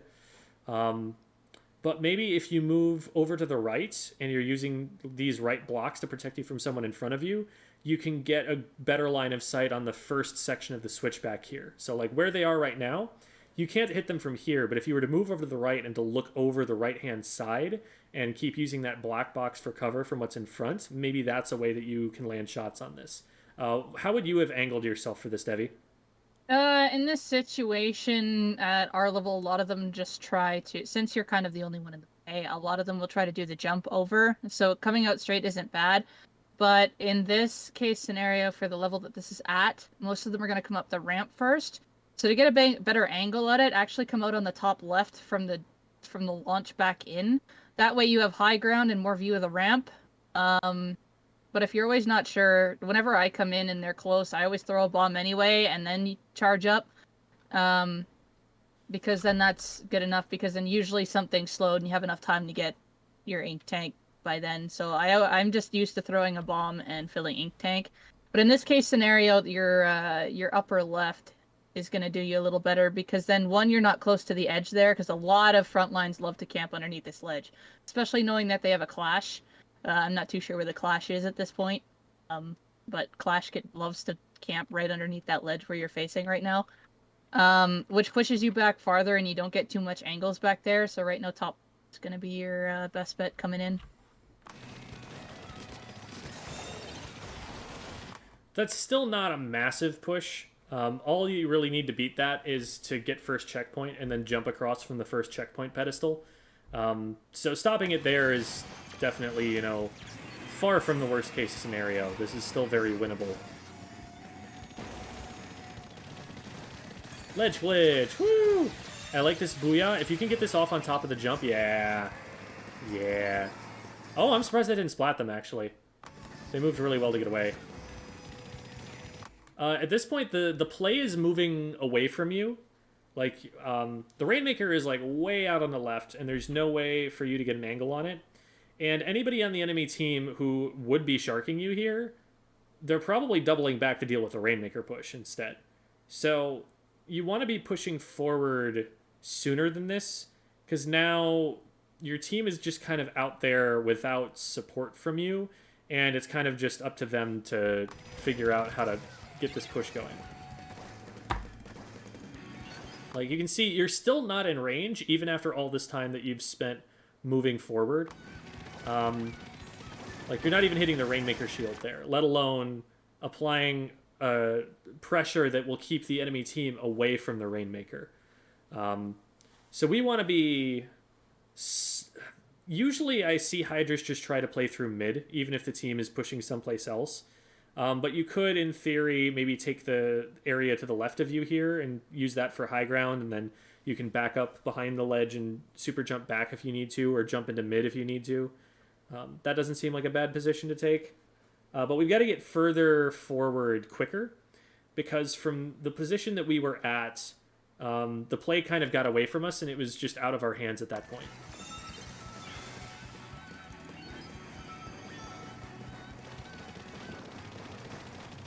Just a little bit out of range to hit that player too. So again, it's just part of it is knowing your range, because it looked, you know, maybe I can hit that player in the corner.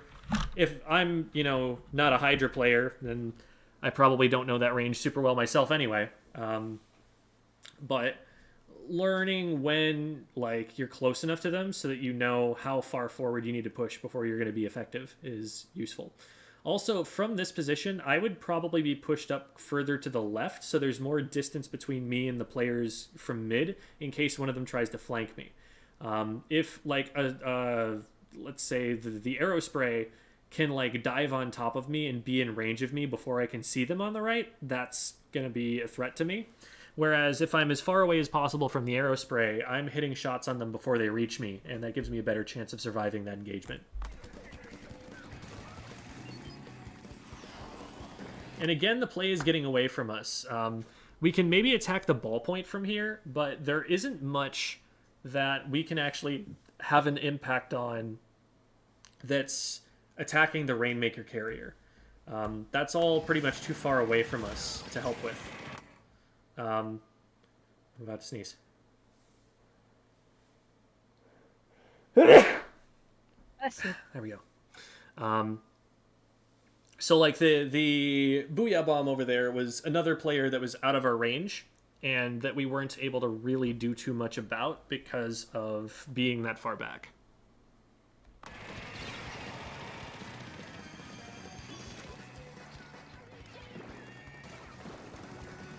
From there, I would have at least maybe thrown an auto bomb at the shield or something. Like, if it's up for grabs, we want to be putting in some amount of effort to pop it, or at least keep it safe so that it doesn't explode and splat our teammates.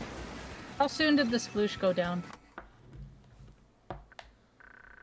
They were the second last one to go down. So that one would have been tough, actually. Even just throwing a bomb. I think just waiting for that one would have been, that might have been a better choice.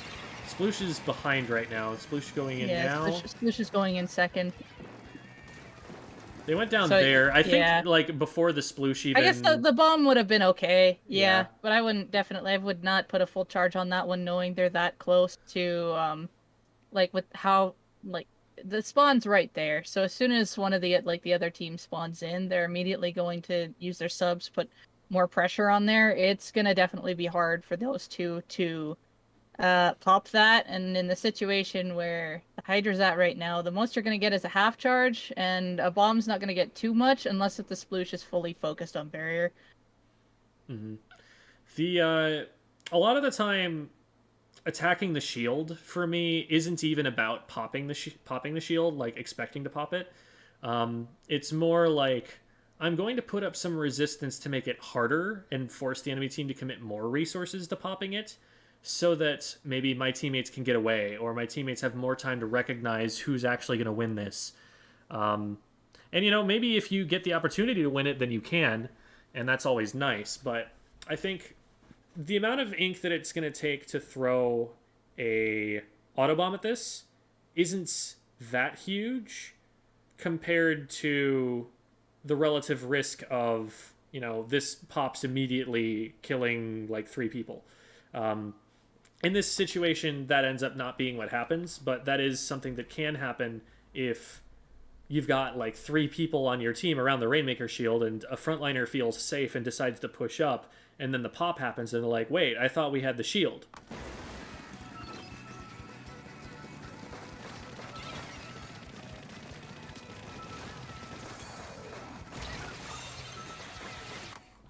So that's usually how it happens. A frontliner makes some kind of play expecting that the Rainmaker shield will not pop in the next 2 or 3 seconds. And then it does. Alright, so from here...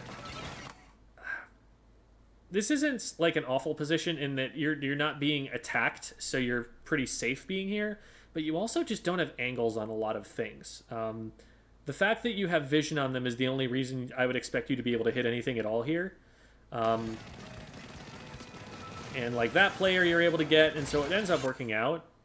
But at this point, it's unfortunate timing. They jump the Rainmaker off right as you're activating the Booyah Bomb, which I'm assuming you're using because they're all bunched up in there, and now they're not anymore. Now, there's literally nobody in that area. The only player up is the ballpoint, and you didn't throw it at the ballpoint. So the game is changing pretty quickly here, and I think from time to time... We want to be spending a little bit more, not spending more time. We want to be checking back more often about whether we're in a position that's advantageous to us and maybe repositioning a little bit more. Because from there, it didn't feel like you were able to do as much as you would have liked, and maybe getting someplace with high ground would help you. Maybe backing up into mid would give you a better position on where the Rainmaker is now. I don't know. You are in the way, which is definitely helpful. Because your team was able to just go and grab the Rainmaker and get it right back here, I guess. I don't know. Running it left is definitely not the call here on this map. Running it left, I mean, okay, I'll take it back because you're in the lead. So running it this way isn't a bad way to stall it, because you can just kind of sit it here on the left and waste their time trying to get it out of the left. So I guess that's not the worst idea. But the way that you're actually going to get successful pushes off most of the time is going through the middle, because it's just faster. And you still have strong positions to take in mid that actually let you see a lot of the map. I definitely would say that the ballpoint is having more of an impact here because they're able to be up on high ground and you're not. Whereas in mid, you're still not at the higher ground, but you are able to see over the tops of any of the ledges that the ballpoint is going to peek at. So I think that that's a stronger position that gives you access to more things that are important. Great picks there, and that was the Hydra difference. I definitely throw that Booyah Bomb at my feet, though, knowing that the Clash Blaster is going to be here. If it's not for your teammate, you're just getting splatted by the Clash Blaster at that point. That was an interesting decision, because you know the teammate's there, and if anything, it'll get you and your teammate's going to get it, but at that rate, one of them was going to get it, so the Booyah Bomb going forward, there's the space, and now the front lines are up here. Just, the one got picked off there, but you see the Dually Squelchers got in for free there, and now has their range against up top. Okay. I buy that. What do you think of this positioning, Devi? Like, is there someplace else you would be standing to be trying to push through here? Knowing with how soon they've got down, I'd probably be more up to the ramp where the sploosh is, just to actually face the ballpoint, because you do have a bit more range than the ballpoint. So you want to kind of play to the tip of the ballpoint's range, and then when it's close to done firing, you can kind of launch yours. So you just kind of play around there, but keep yourself at kind of like at a bit of an angle. So you're kind of doing it there a little bit. But we cannot lose vision on the one on the top left, because that's where the ballpoint was shooting. So we're looking at objective. So hopefully we still have the ballpoint in mind. Otherwise, we're in its range right now, at its peak range. So we'll see how this one plays out. All right, who are we telling to go to sleep here?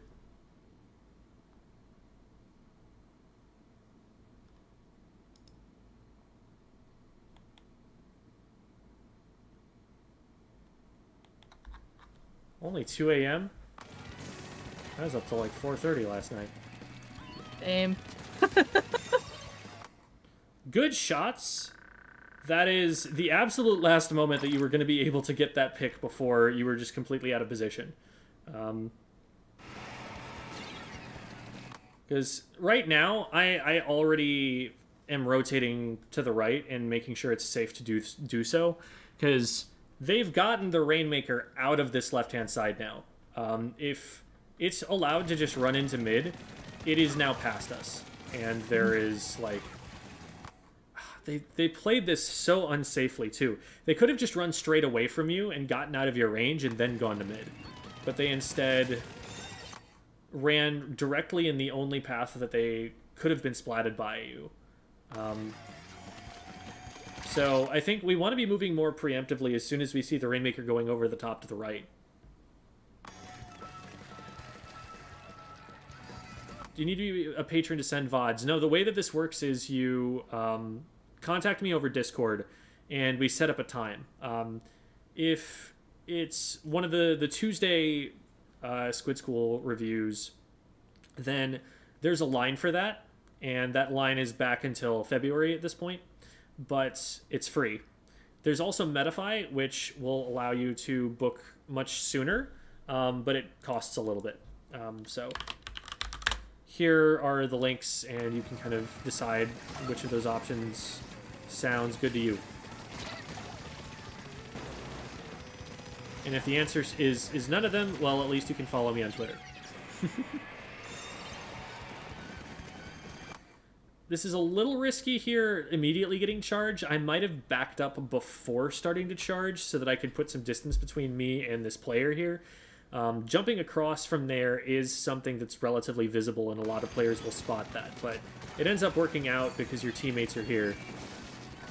I would have taken that too, in all honesty, just because I knew the teammates were there, and I would have probably hugged the wall a little more, just knowing what weapon was in front of me. But I do like staying in that play. That way you can 2v1 that opponent to 3v1ing it.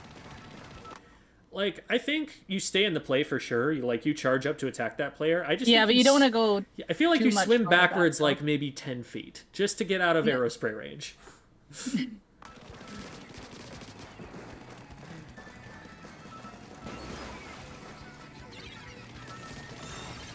Nice. They are not respecting the Hydra at all there, and you get a very yummy double. Beautiful. You can keep going. They're still dropping into your sight lines. Just keep charging up and firing again. No need to give them any extra time.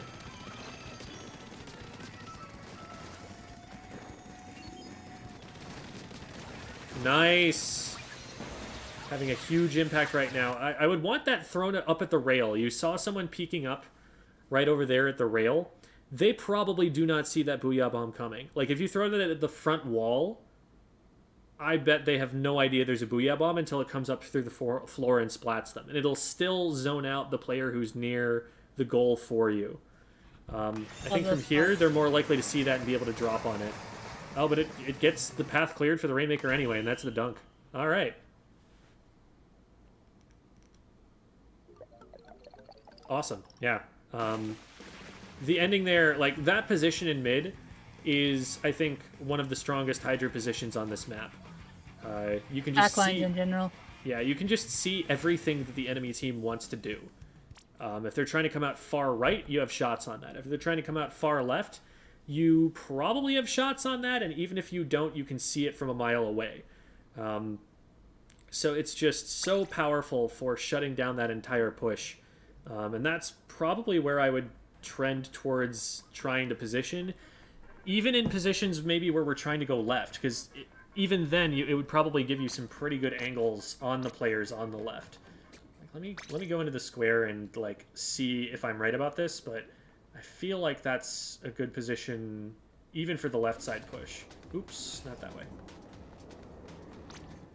Are we talking about the box or the ramp that's there? I need to equip the Hydra.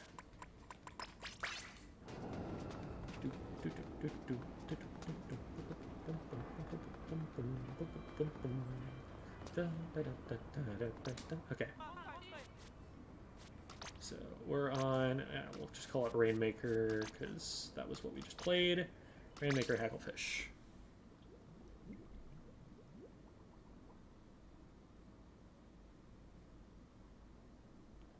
How many months of cold do you guys that live in Arizona get? I do not live in Arizona, but I have lived there, and cold is a relative term. By Midwestern terms, they do not get cold. The worst that they will get is maybe like a day out of a year, where they will get one night that is freezing temperatures barely. And that's about all you're gonna see from it. Okay, so that's the Phoenix area. Different areas of Arizona can actually snow, especially the northern areas. So from here is a spot that lets you hit anything from here all the way over to here, right? So it's not that much of a stretch to just wander over here and be able to attack this, be able to attack this, be able to attack that, and to be able to drop down here if you need to for other assistance. And the nice thing about this is that if your teammates are pushing up in this direction and the enemy frontliners are resisting you from that direction, well, they have to come up the block or something to be able to get at you. You have elevation over them. And so that extra movement that they're going to have to make to get to you means that even if you can't stop them from getting there, you're going to just kind of back up and run away. And it's going to take them longer to chase you down than it is for you to run away. So I think that that's a pretty powerful position if you're able to take it. Now, one risk of that is that if your frontliners all went left and you try to go through mid, that somebody's like, oh, hey, this Hydra's looking over here, and there's nobody on the right defending them, and that's where I think this might fall off a little bit. But maybe, like, from here would be good. Kind of a similar defensive capability. And from here, you're able to use this ledge to kind of shark underneath if somebody tries to get on top of you. And from here, you can pretty safely jump out because how does a splatter shot hit you down there? They don't. Same deal down here, same deal down here, same deal down here. There are so many really easy, safe super jump spots that can let you just kind of get out for free from here. So those are some things I would recommend. This isn't going to get you very much. if you're feeling very cheeky and nobody's looking at all, they're just completely blind, we could do something like this. And now you own their base. So those are some more ideas. But the general takeaway here is if your team has an advantage and they're pushed up like all the way over to here, you've got to be in range to hit somebody that is in front of them. So like if the Rainmaker carrier is right there, I want you like right here. Because the Rainmaker's trying to push this way. And you being here will let them do that. That's not saying that like you're the first player forward.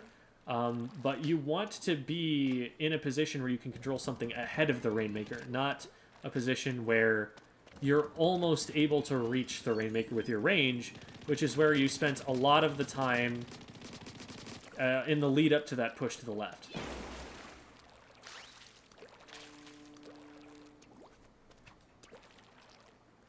Roll resisting the urge to dunk Rainmaker. It's a very hollow dunk, like... It doesn't have the same... Here, look. So there's that one.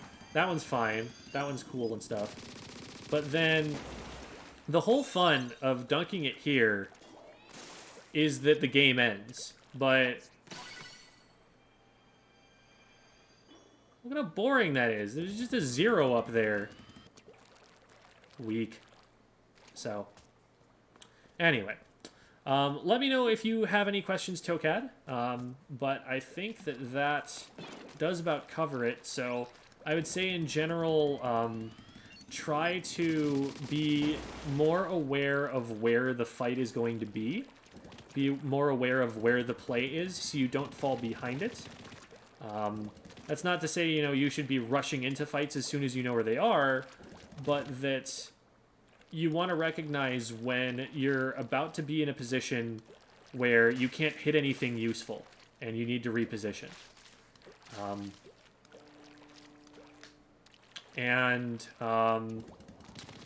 Definitely, know where the enemy backliner is, know if you can bully them or if they can bully you, and bully or anti-bully accordingly. With any frontline weapon, definitely make sure that you have enough distance between you and them to be able to get charge in time to out DPS them for the pick. And if you're not sure where people are, then expect that they are in the worst possible position for you to deal with. So, for example, this player underneath the canopy, if they're going to try and flank you, if they're going to try and maybe, I don't know, do this kind of deal and get behind you, that is a risk that you want to watch out for, rather than just tunneling on what's going on over here. Because it's completely invisible to you if you're standing here that somebody is behind you doing that.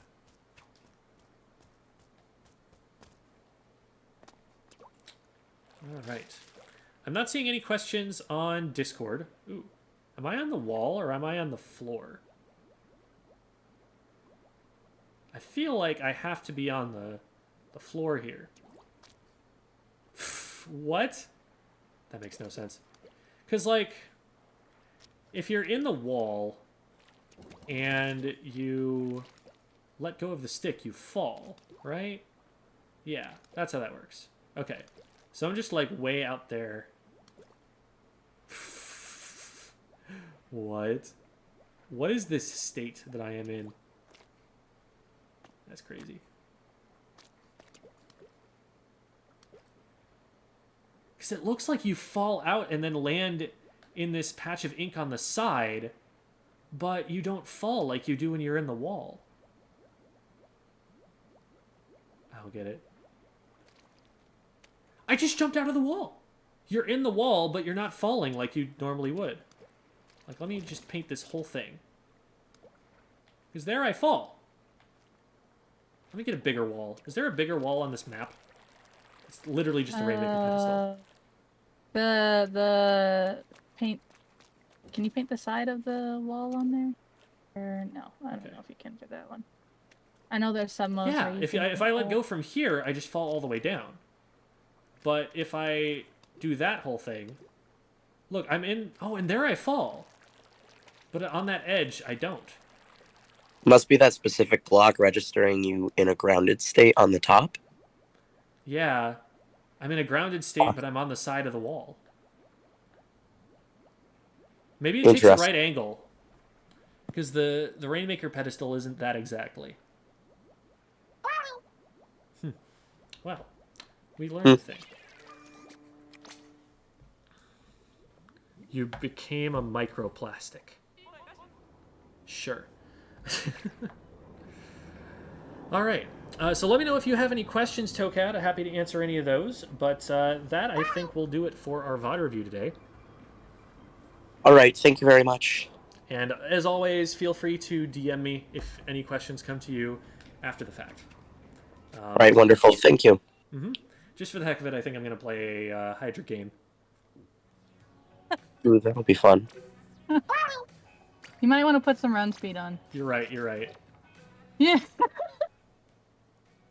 That might help you a little.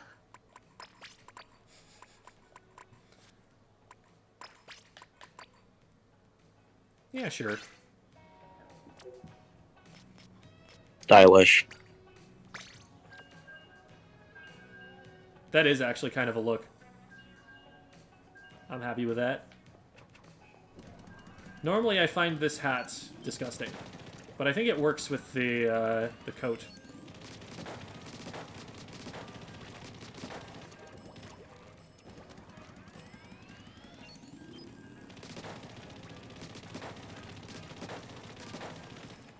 Oh, I find. Remember the airstrike jacket? I think that's the one that you have on right now, right? I think it's called No, a parka.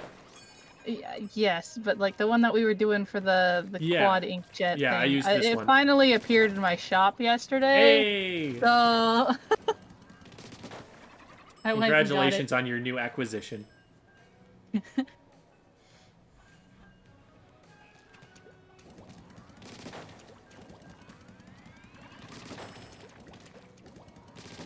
Is Lumo here? Hi, Lumo. We like Lumo. Lumo good. Do you think ink recovery is better than Inksaver main, or is it just... It's different. There are different situations where you want one over the other.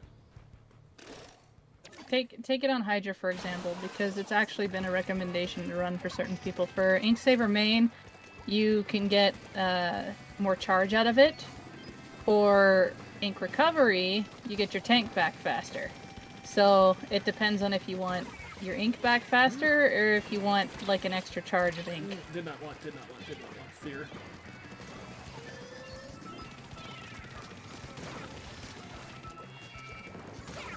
There's only the bomb that saved them there. Well.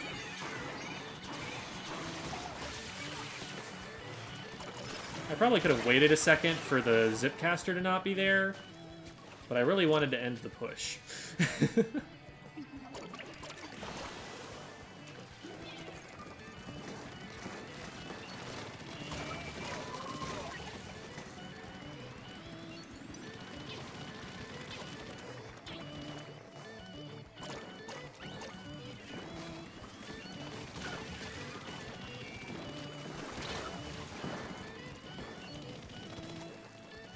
Alright, let's get up there.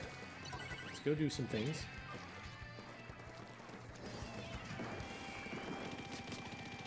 Oh my god, got him. Okay.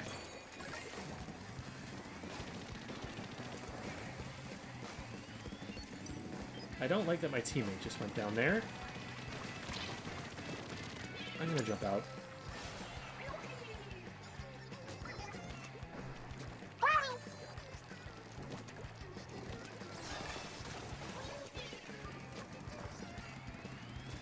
We're suffering a bit for paint because Blaster plus Hydra.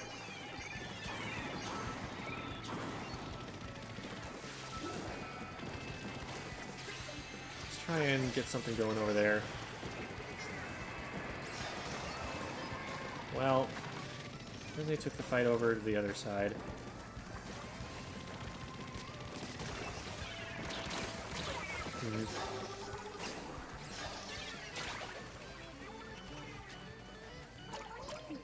Oh, why are we all down?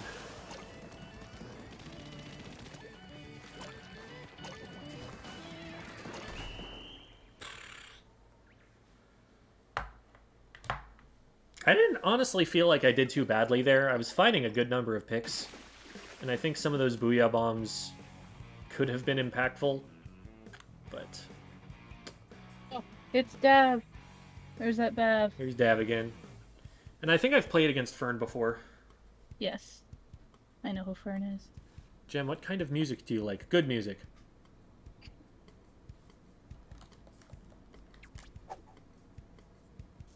If I think it's good, I listen to it. Alright, I'm gonna do one more. Because... Okay, yeah. That was... I top painted? Are you kidding me? Oh no. Yeah, that happens sometimes when others can't hold their fights. I use it for bragging rights sometimes against my fellow comp friends, and they're actually a painting weapon. It's like, oh, I don't know, guys. I'm not supposed to be out painting you.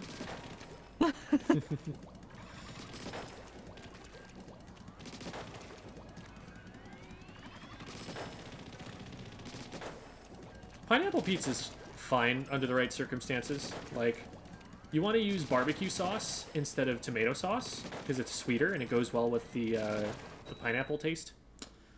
I don't like pineapple. Like, I am not a pineapple fan. However, I think it is fine on pizza, which speaks well of it. Oh, apple's on the other team, so this is going to be Hydra v Hydra, right? There's a couple apples in the comp scene. I think this is But the apple that we're is the talking about. actual one. Yeah. Yeah. But I outrange her.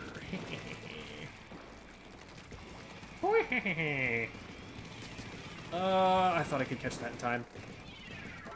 It's really nice to not let them up onto your left stacks for the sake of the frontliners, but now I'm a little bit stuck here. Oh, I almost had them.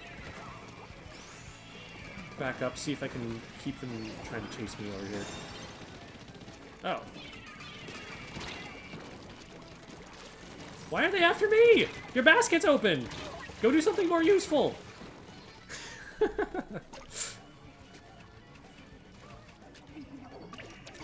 They don't wanna.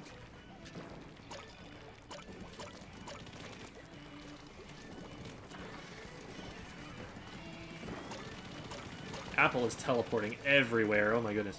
Uh-oh. And I don't want to be anywhere near this.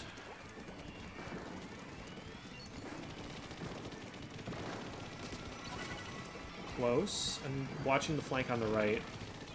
Part of the reason I like to take that box early is so that I can't get flanked like that. Let's just put this in mid and see what happens. Nice.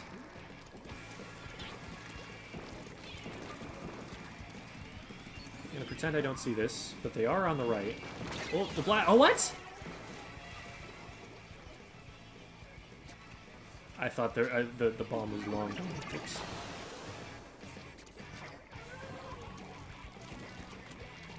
I am a little worried. Yeah, there's a blaster around there, but the top of it is painted, so I know I can at least get this far before they can hit me. You can also put a chicken down to track it. Yeah, that's also true. That's a thing I need to both do and recommend more often. Using your sub? Well, specifically using Autobomb for that purpose. What, I think it was it Fusion recently just came out a video of how to, like, use your subs and make them, like, beneficial to kits. I haven't gotten fully through it yet, but it's a good video. I'll have to check that out.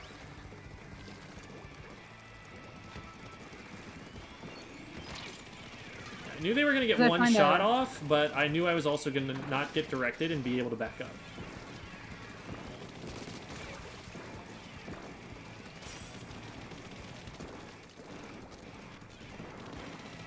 And I'm trying to move up consistently here, because I know I've got team support, and that the fight is going to happen further up.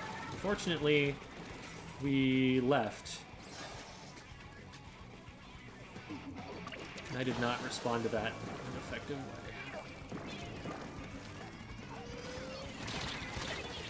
What? I thought I had that. Man. This is at least 2 members of Splat-A-Lot A, by the way.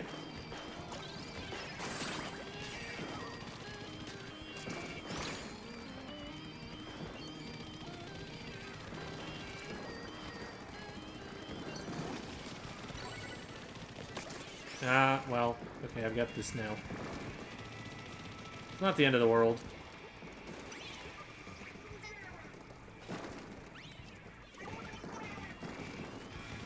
Crouching from over there.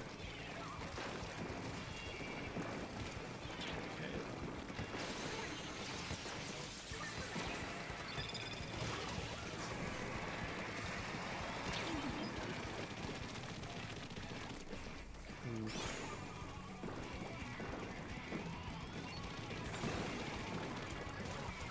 I still don't feel safe moving up. Alright, if there's someone on their side.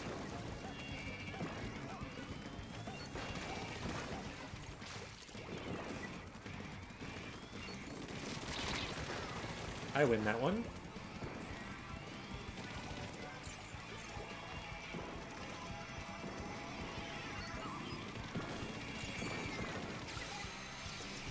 Man.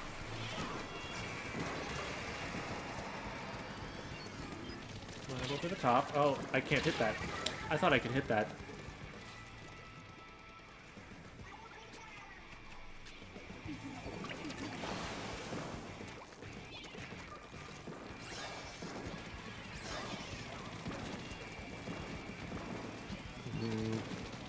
This wasn't a good position for me to be able to stop that. And we didn't have a power clam. Oof. Well, that's the backline experience. For the most part. Would you have any pointers on that one for me, Devi? Just keeping an eye on different directions, using your sub to trace the weapons that are giving you the most grief. Like, in all honesty, the blaster in that game with a map like Mako gives you the most grief over the heavy. Your chickens are your best friend in Mako. So then you can find it and either poke at them, just take their turf away, just try to keep them as far away from you as possible. And then, just being in a spot that you can potentially defend from, and knowing where the blaster is underneath first is usually what you want to figure out. I didn't feel like the blaster was actually giving me that much trouble. I felt like I was able to get away from it pretty effectively there. Okay. Well, even then for other front lines too, like, I still want to make sure I'm clearing out under ledges first before I go and defend from them, because a lot of the meta weapons these days can still get you from underneath those points, and that's why, like, Mako's a tough map for me because of that, because shots, splashes, machines, they can just, you know, lob up and over just because they can hide underneath that ledge from you. So, it's always good to clear it out before you get to a ledge there. Alright. I've got a request to play an ink brush game, so what the heck, I'll play one game and then I should definitely log off from there.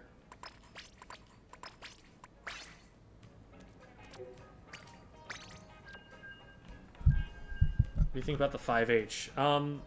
The main weapon is really cool and potentially quite strong. The kit is one of the worst kits in the entire game. And so it's not going to see a lot of competitive use, but the main weapon is definitely worth experimenting with and figuring out so that when a better kit comes out, you're actually able to function with it.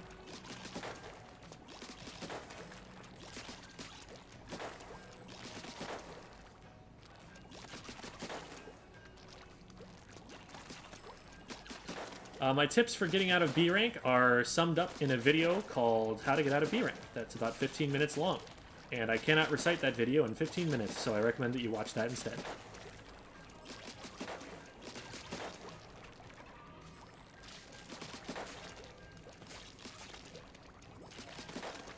Can you remember me if you get famous? Who are you? Best brush is the V-brush? Absolutely. I agree with this. Octobrush is the only other argument, and I don't think it's a good argument because Killer Whale is better than Zipcaster right now. That's my stance on it.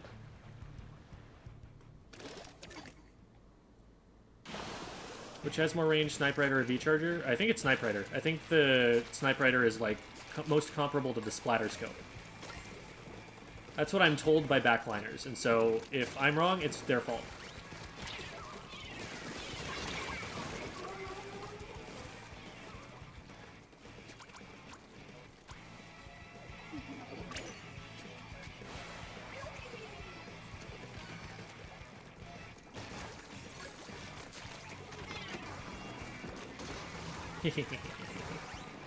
They thought that they could chase me. They were wrong! Now, if I run into them head first, then they can splat me. That's how this works.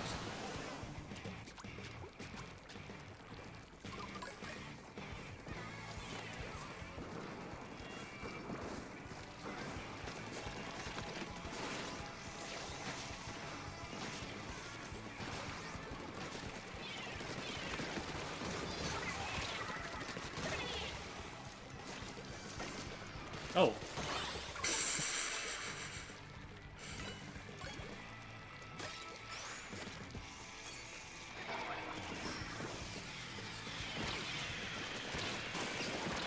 Why did it not see all of those players when I launched it? Guess it only tracks one target at a time, huh?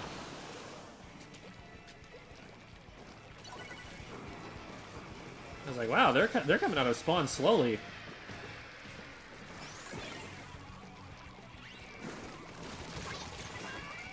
Ooh, that was a little too close.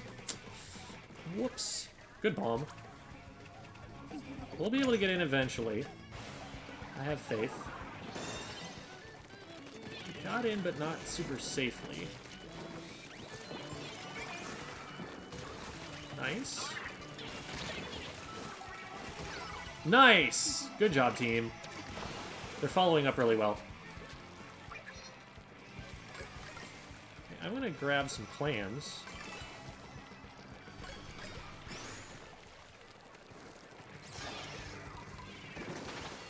Just seeing if I can get someone to jump around the corner onto a bomb. What? Okay, I didn't think that reached. Rip. We do not have a power clam, and we are getting scored on the right. Nice! Good defense there, team. Ugh. They actually probably could have just gone on my teammate there, but because they decided not to, because they just got scared of me, it worked out.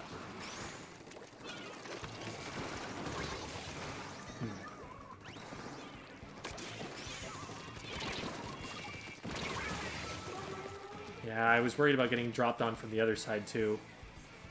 So I kind of just needed one of the teammates on either right or left to win a fight, so I could move in that direction and be far enough away from the bomb.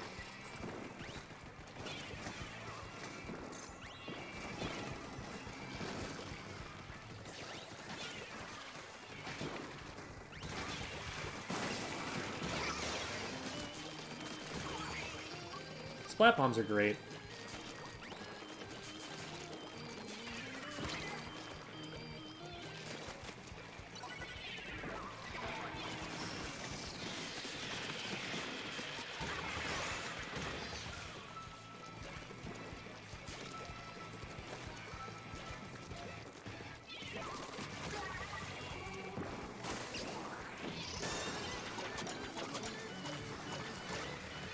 I saw that another player was scoring, so I'm going to try and focus on controlling the basket more now and score my clams a little bit later to reset the basket a little bit more.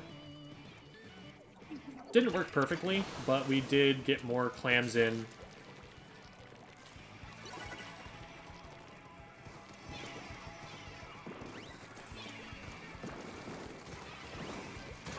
That was a situation where I was forcing the slosher to choose between backing up to safety and having to push forward further into my teammate. Which is a great thing to do with bombs. Like, the one place that it was safe to be was where they were standing, and I denied them the ability to stand there. This bucket is too far.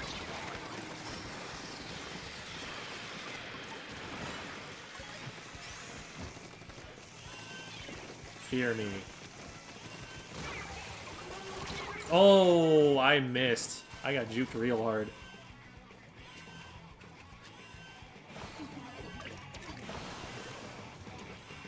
Okay, we'll probably score here, but I don't think they have enough clams to be able to win. Not if they're dying to bombs like that.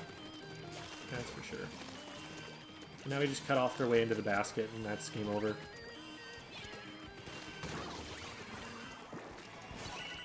Yep. That went pretty well.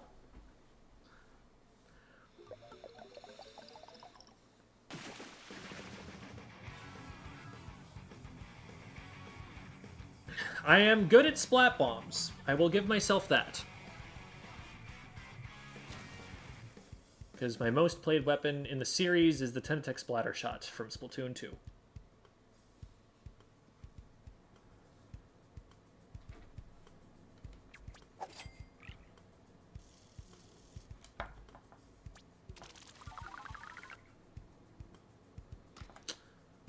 Alright.